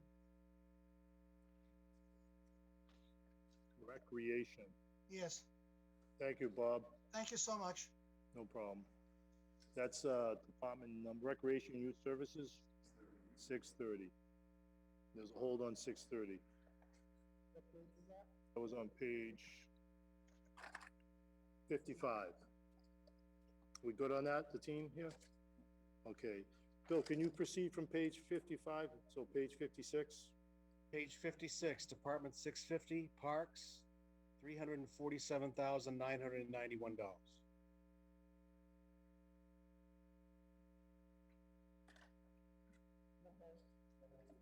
Okay, no holds, we're proceeding. Go ahead, Bill. Page 57, Department 695, Community Events, $51,990.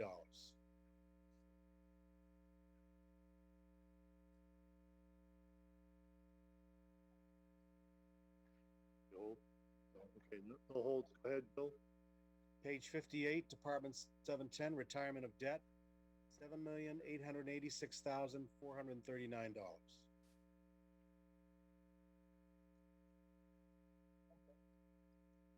Anybody else? No hold. All right, please proceed, Bill. Page 59, Department 909, Health Insurance, $10,368,870. Hold. Hold. What do you say, Steph? Hold.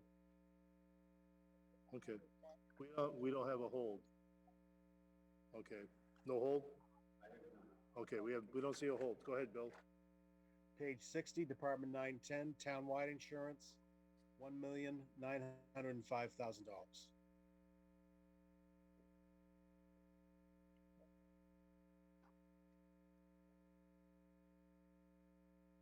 Okay, no hold. Just want to say, before we move on, IT department, please leave these holds up. Don't clean out the Q&A. Leave them up, leave them alone, please. Thank you. Go ahead, Bill. Page 61, Department 911, Retirement Contribution, $6,704,071.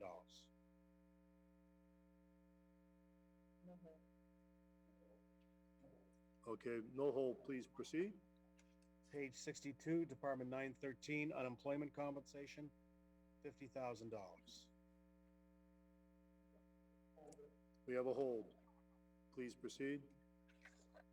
Page 62, Department 940, Other Financing Uses, $100,956.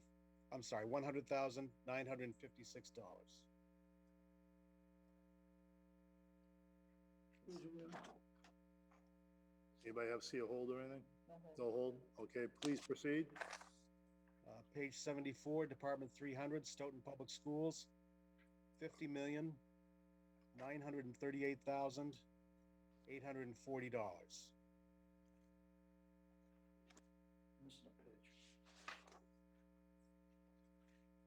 Anybody see anything? Okay, no hold, please proceed. Okay, for a grand total, Mr. Moderator, of $108,329,489. All right, is that it, Bill? That's it. Thank you very much, Bill, great job, appreciate that. All right, now, we just need a moment or two to, like, to tally up the number of holds, that we, three of us, the three people doing it, we agree on the number of holds, so we don't leave anybody out, we just, a couple moments. And thank everybody for their patience.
Do us a favor, what page is the final total on? That you read? Mr. Moderator? Yes. Oh, I do, but I don't know who did. Go ahead, Bill. The final total is $108,329,489. Right. Is that on a page, or is that just from the top motion? That's the same number as the original motion, yes. Okay, it's on the motion. That's on the motion, yes. Okay, just for clarification, in the budget, they have the enterprise funds. I know we voted those on Monday. We don't look at those, correct? I think that's correct. Okay. All right, we're just conferring here. More moments, please. Thank you. Yeah, it's up to you, Mr. Moderator. We could go through them. The detail is in there. If you want me to call them out, I can call them out. Saying is, is it correct that we voted the articles on the enterprise fund, so we're not gonna go into them again tonight, right? You didn't talk about them. Right, we did vote them. There's detail of the line items in there, and analysis by of the breakdown of the indirect costs and so forth. So it's up to you. No, that's okay. We're good. I'm good here. All right. Do we know the names of these? It's a little jumbled. I don't have the name for 220. All right. All right. I can get those. No, it's okay. All right. Bill, you're gonna have to help us out a little bit. Okay.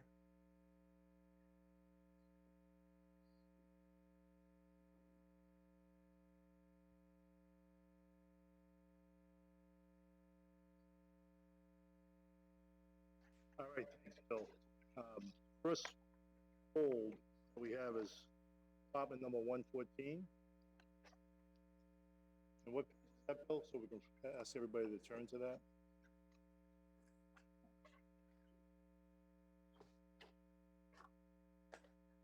You have to speak up. Page 12. 12, okay. Everybody can turn to page 12, and within the budget pages. Oh, that's my department, yes, that's correct, thank you. I'm up first, I believe. Everybody here is chuckling, but that's okay, I can deal with that. Right, let me just look at, okay, can we bring in Pat Colburn? And this also, anybody else that has questions on this department can raise their hand and you know, and ask your questions. Pat Colburn, you're up for us. Thank you, Mr. Moderator. Pat Colburn, Precinct 4. Can you Sure. just give me some indication on what the $1,200 for temporary wages, what is that for? Yes. As the moderator, what I'm trying to do is I found myself kind of behind the 8 ball this year, where we didn't have a part-time secretary typing minutes when we have, you know, first off, right out of the bat, we didn't have any help, you know, assigning articles where we need to have minutes in those meetings for the Rules Committee meetings. I think that was in February. And I had other Rules Committee meetings just to bring everybody together, the precinct chairs. And we just didn't have volunteers to type minutes up, and we just fell behind the 8 ball on that. I just need help. I'm trying to bring together a lot of different components that in my opinion, was lacking. I made sure the agendas were posted for the Rules Committee. I made sure the agendas were posted for the other standing committees. That includes the 3 standing committees of intergovernmental relations, municipal operations, and municipal regulations. So, I mean, it takes a lot of work behind the scenes to get all that done. So going forward, I just can't do it myself. I have some volunteers. We had the secretary from the FinCom help out with some minutes on the joint hearings. She was very helpful. But we just need help. I need help to make sure we bring all the components that are needed for full transparency and disclosure. I need some assistance. I need a staff. I don't have anybody except one, me. So that's why I'm looking for some funds to hire some temporary help. I'm hoping. I have no problem with the $1,200. I think you just answered my question at the Okay. end. You'll be hiring like a part-time secretary. This isn't an employee from another department who No, I helped don't out and plan is on that. getting. It's someone from outside, someone independent, someone who can work, whether it's per diem, part-time. I have to go through, obviously, procurement to make sure I'm following the process and procedures, and just part-time secretary, for lack of a better term. Okay, thank you. Oh, you're welcome. Anybody else? Anybody else gonna? Lou Gito has a point of order. He has a point of order. Please bring in Mr. Gito.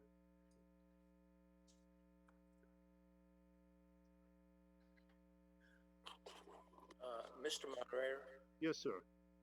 would you be kind enough to read all the hold numbers? Oh, sure. No, that's a good point to make, Lou. I appreciate that. Can I just give you the department numbers? Yes, please. Okay, if everybody wants to have a pencil or pen out with paper, the sheet I have. And if anybody thinks they had a hold on a department number that I don't read off, please raise your hand for a point of order. The first number is Department 114. I'll just pause briefly after each number. Department number 123. Department number 155.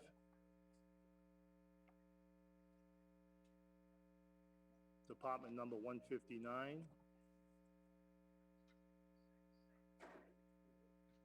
Department number 210. Department number 220. Department number 411.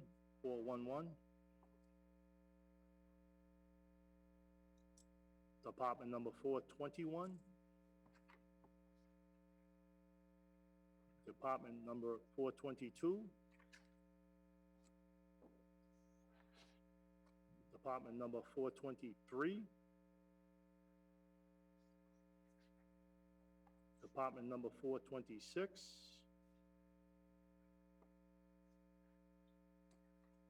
Department number 433.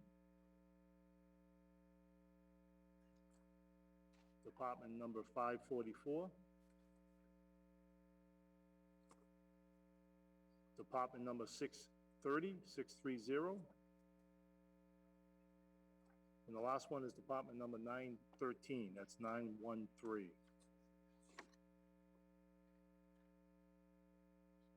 Thank you, Mr. Moderator. You're welcome, Mr. Gito. If anybody thinks we missed one of their department numbers that they had a hold on, please raise your hand now. Which one? I don't see one at the front. Bill, could I ask you for clarification? Is there a department number 159? That is facilities, Mr. Moderator. It's in the DPW section. Okay. What page? Page 40. Page 40. 40. That's on page 40. Thank you, Bill. Appreciate it. Mr. No problem. Gito, are you all set, Mr. Gito? Okay, well, I am, thank you. please put your hand down if you don't mind. Just want to make sure you're okay. Mr. Zamanian?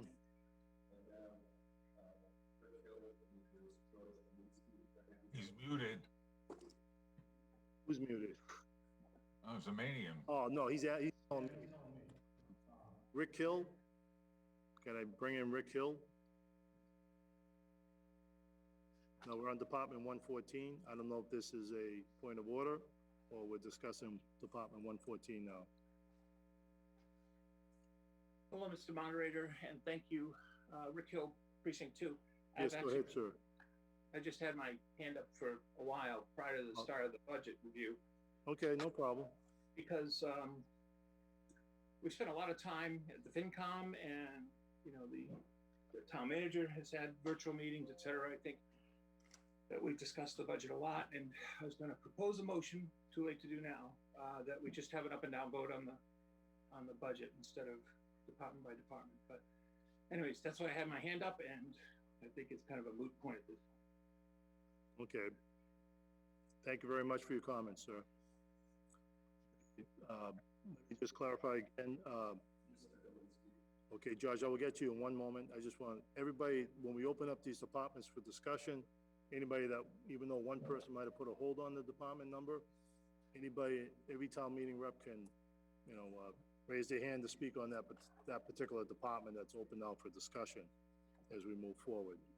All right, Mr. Dolinsky, please identify yourself, name and precinct number, and do you have a point of order, or you're talking about Department 114? No, Mr. Moderator, I have a question. I did not hear Mr. Rowe mention the school department count number. Was that my not hearing or something? I believe he did mention it, George. Hang on. Yes, I'll have Mr. Rowe just confirm that he did mention that. If he, Bill Rowe?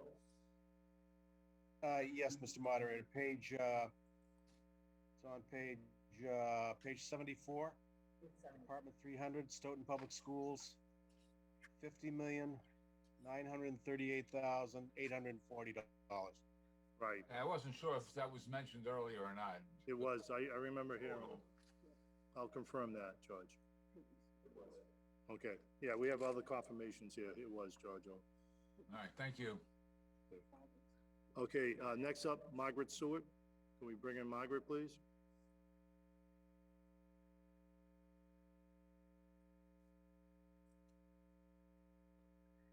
Do you think that you could give us the page number for these sightings that we were just given? It would make it a lot easier for us to go Margaret, along.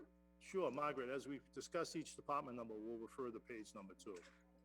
Okay, thank you. Just to make it go a little simpler, I'll say 114 is on page certain number. The next one, I'll give you the department number and the page number. Thank you. Okay, you're welcome. All right, Now, we were on Department 114, the moderator's budget. Any other hands raising? If I don't see anybody raise their hand, we're gonna move on to the next hold. I don't see anybody? Nope, okay, we're moving on. Department 123, and I'll try to get the page number for you.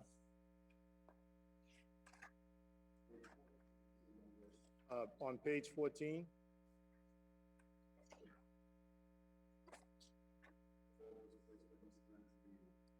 John and Zavino, place that hold. Could we please bring in John and Zavino?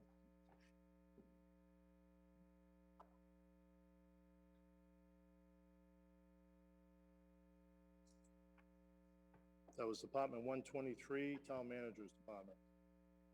Page 14. Yes, Mr. Moderator. John Name and precinct number, please. Precinct 4. Sir? I just pointed out, but I really would like it explained, and that is on the line for select board minutes. There is a line item for $5,000 just for select board minutes. And it's really, I want people to understand what that is and what it's for, compared to what the town staff is actually doing. This is something outside of that. I just thought people should know that. Okay, Dr. Grimm? So,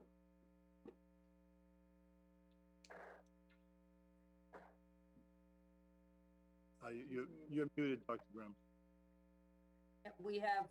That is for someone who transcribes all of the minutes from the meetings, in addition to the hand notes that the selectman secretary takes. She also does all of the executive session minutes, the regular select board secretary. So this is outside for the regular meetings. This is, some of you may know Dolores, she does the minutes. And she ensures that we comply with all public information requirements, open meetings requirements, to make sure those are done in a timely fashion. Last year, we had been having meetings up to 3 and 4 hours, at least once a week, and it's a pretty heavy job. All right, thank you, Dr. Grimm. Mr. Anzaville, I answer your question? yes, the reason I raised it is when you see the 8.72% increase on the other salary, I think that's a valid question why there's another 5,000 on top of it, that's all. Thank you, Mr. Moderator, I appreciate the time. Thank you, Mr. Anzavino. Anybody else on that Department 123 Town Manager? Mr. Moderator? You have your hand up? Did you call on me, Mr. Moderator? You have your hand up, sir. Yes, sir. Okay. Question on the, You're precinct 2, correct? George Stalinsky, precinct 2, on the town manager's account.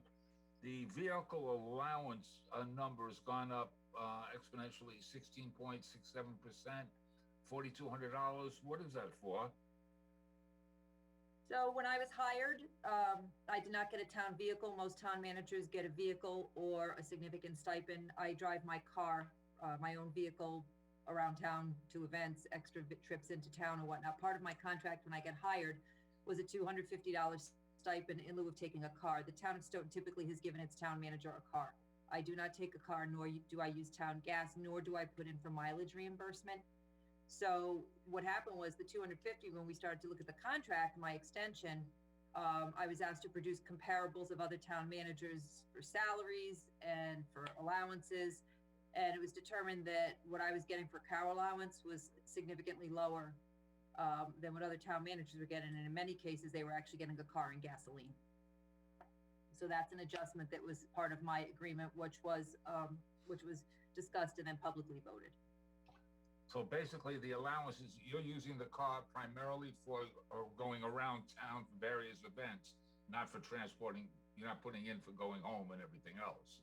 Absolutely not. That allowance doesn't really account for my commute. That's effectively for if I have to come in extra trips, for example, weekends, extra events during the day, running around. I go to a building, I went to Southeast Regional today, whatever I do is with my own town, it was with my own vehicle. But I don't put in for mileage, for example. So if I have to go to a meeting at the State House, I don't put in for mileage.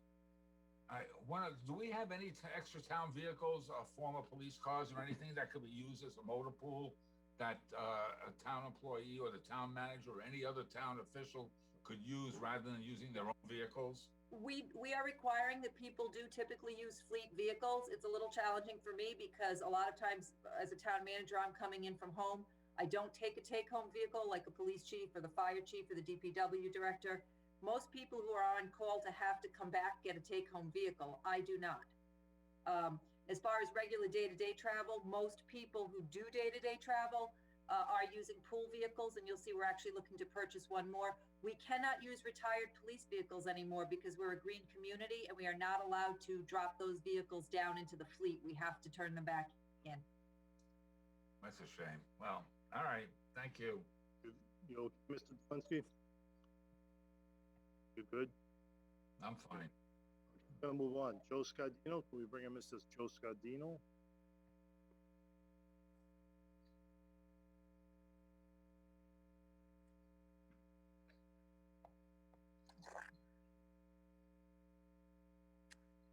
Oh, I guess it wasn't her. Joe Scardino, Precinct 1. I wanted to follow up on Mr. Delansky's line item on the vehicle allowance. My understanding is the town charter requires the manager to live in town. So I'm a little confused as to why we're providing a car as well. You don't provide a car, Mr. Scardino. You provide an allowance to cover my cost of traveling around on behalf of the town. The town charter does not require, it says that the town manager shall live in town unless the board chooses to vote otherwise. It is at the discretion of the board.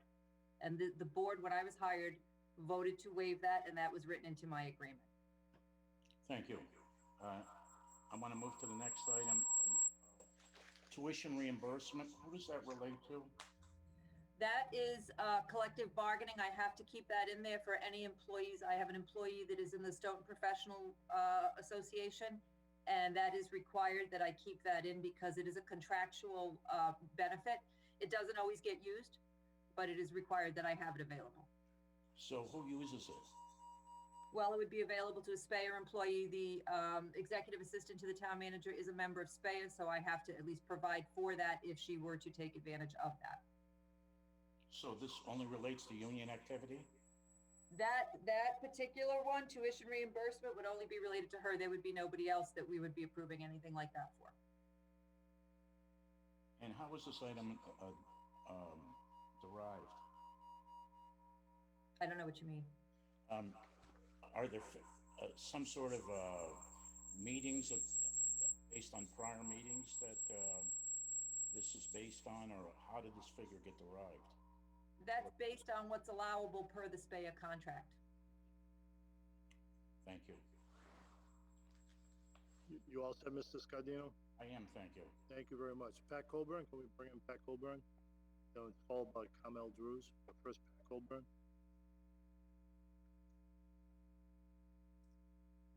Pat Colburn, Precinct 4. Go ahead, My please. question is for the town manager, and I'm not even sure if I'm in the right department, so please let me know if I'm not. The actual warrant book itself used to be a FinCom responsibility, as it's the FinCom book. And it seems like more and more the town is handling the book, and I'm wondering where I would see the budget or how much is being spent for whomever is the one actually doing the book. Yeah, that's a great question. The work is basic. This year, their work was totally housed out of the select board secretary. Took the brunt of the work with significant assistance from IT, who helped us. Trish helped us tremendously, as well as Mary Jane from accounting. The vast majority of labor costs were absorbed right within people's salaries and work days. The printing costs, Bill, you may know where that printing cost came out of. But if FinCom had discussed taking it over and they decided not to. I'd like to interrupt conversation here. I have a point of order from Carmel Drews. Carmel Drews, unmute yourself and please state your point of order, please. Thank you, Mr. Moderator. Carmel Drews, Precinct 5. As there is currently not a screen share, participants are unable to see the people who are in line with their hands raised to speak. Would it be possible to put the screen share back up as we had with previous articles so that everyone is able to see how many people and in what order they are speaking on the items in the budget? We can try that. I'll ask the IT department. Thank you. Ms. Carmel on the point of order, is that it? Okay, Yes, thank you. let me find out. I'll ask with the system here. IT department, can we try to share that raised hand screen again?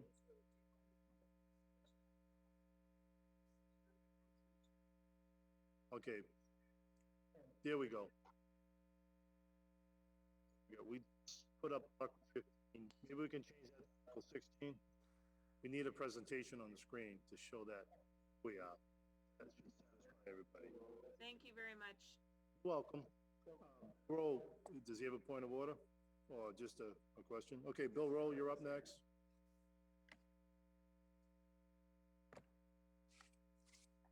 Thank you, Mr. Moderator. Bill Rowe, Town Accountant. Previous speaker's question. I believe the annual town report is paid out of the select board budget, and the town meeting book is paid out of the finance committee budget. Okay, thank you But for that. that's the printing. The actual labor cost is absorbed within the salaries. Okay, thank you both. Pat Colburn, are you still there? Yes, thank you. Go ahead. No, I've got my answers, thank you. Okay, thank you. You're welcome. All right. I believe John and Zavino, you're next. Thank you, Mr. Moderator. It's more a question to you. It's, with the hour already being at 10:30, we have 13 more budgets with olds on them. And I was just wondering if you might consider adjourning until Monday. And I'm gonna ask, and give you another point why. They just, during this article, they posted the information on the CARES Act that was asked for, and a previous speaker had asked about it, and it just went up a short time ago. It would give people the time to go through that to see if that gave them any other questions on any parts of the budget. So I just bring that to your attention. And, you know, it is, with 13 more budgets, I just don't see this ending too quickly. Right, but let me go ahead and let me just complete department number 123. Oh, yes, no, I wouldn't want to stop with this budget and already being raised. I would say after this budget, just. I agree with you, sir. Good point. And I'll take a motion after this budget Yes. number 123. Thank you very much, Mr. Moderator. I appreciate your time. Thank you, sir. All right, next up is Mark Semanian. Name and precinct number, please. Thank you, Mr. Moderator. Mark Semanian, Precinct 1. Through you to the town manager, a question of curiosity more than anything else. You had mentioned earlier that there's $4,000 allocated for fuel expenses locally. Do you keep a log of your travels in town, or is that just not something that's practical? No, it's not really practical. I mean, I could, but it's a flat rate on mine. It's a stipend in lieu of taking a vehicle. Okay, just a curiosity. Thank you. All right, is that it, Mr. Zemanian? Anybody else have their hand raised? Bill Rowe, I see your hand raised again. It's a leftover. Oh, sorry, Mr. Moderator, that's a leftover, yeah. Okay, I see. Reginald Nunnally, can we bring in Mr. Nunnally, please? And when you bring into the panel, Mr. Nunnally, please state your name and precinct number. Thank you, Mr. Moderator. Reginald Nunnally, Precinct 1. I wanted to follow up on that question in regards to the vehicle allowance. Is that taken on a monthly basis, or is that, you know, sort of on an annual basis, or is that something that could be pushed into the salary? It's in one of my monthly paychecks. It gets broken up, over 12 payments. Thank you. Is that all, Mr. Nunnally? You have anything else? Yes, and that's it. Okay, thank you very much. And do we see any other hands out there? We see Robert Cohn. Let's bring Mr. Cohn.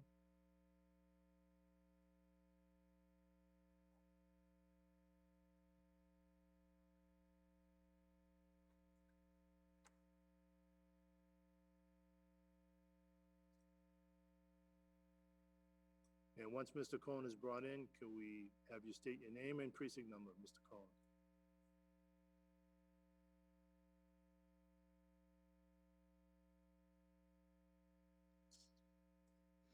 Just please unmute yourself, sir. There you go. State your name and precinct number. My name is Robert Cohn, Precinct 5. I'd like to make a motion. We adjourn tonight and meet at 7 o'clock Monday night. Second. I believe Mr. Cohen made a motion to adjourn, seconded by Cynthia Walsh, Precinct 2. All right, the hour is 10:35. And the meeting will begin, adjourn to Monday, May 10th. 7 p.m. 7 p.m. on Zoom. Okay. All Are we right, gonna need another code change or? I'll we're gonna check with use the, before we take the motion and adjourn, let me have the IT director just comment on that, please. Okay. Stand by, please. Hi, everybody. We'll do it the same way we did today. So what I'll do is I'll send you a link, and the most secure thing would be for you to just register right before you got in.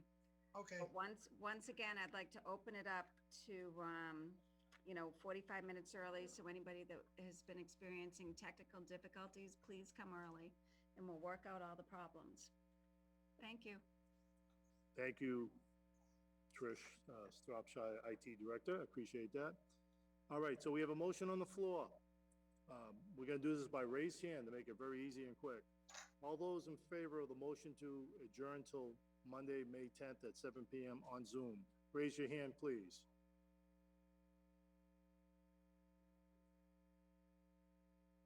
Give you 10 more seconds. Do we have some counts here? Taking the counts.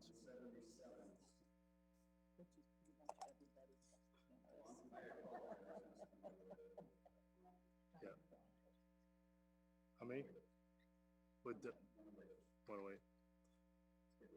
Yeah, okay. Please lower the hands, please. Once the hands are lowered. Okay, please lower your hands. All those opposed, raise your hands now.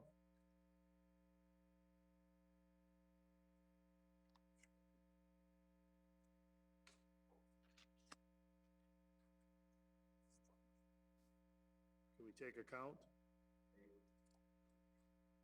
Clear the hands. I gotta ask for abstentions, just in case somebody wants to vote that way. Please raise your hand to abstain. I see one, no, one potential abstention, but no, they disappeared. All right, motion passes. Yes, 108, no 8, abstention 0. We're adjourning now to Monday, May 10th at 7 p.m. on Zoom. As the IT director stated, look for the links, and please log in a little earlier. Thank you very much. Have a good evening. Mr. Moderator? Yes, Just Mr. a point of Fitzgerald. interest.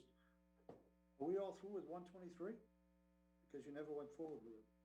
We done with that? Also just, There was discussion. It started, we were in the middle of a discussion, then there was a motion to adjourn. Are we all through with 123, or we're gonna yes, start with yes, I ruled 155? we are done with 123 Great, thank because you. no more hands are up. Thank you. That's why Appreciate it. the motion dismissed and we. We'll start with 155. You are correct, sir. 155. Thank you. Thank you. Good night, everybody. Have a great weekend. You too.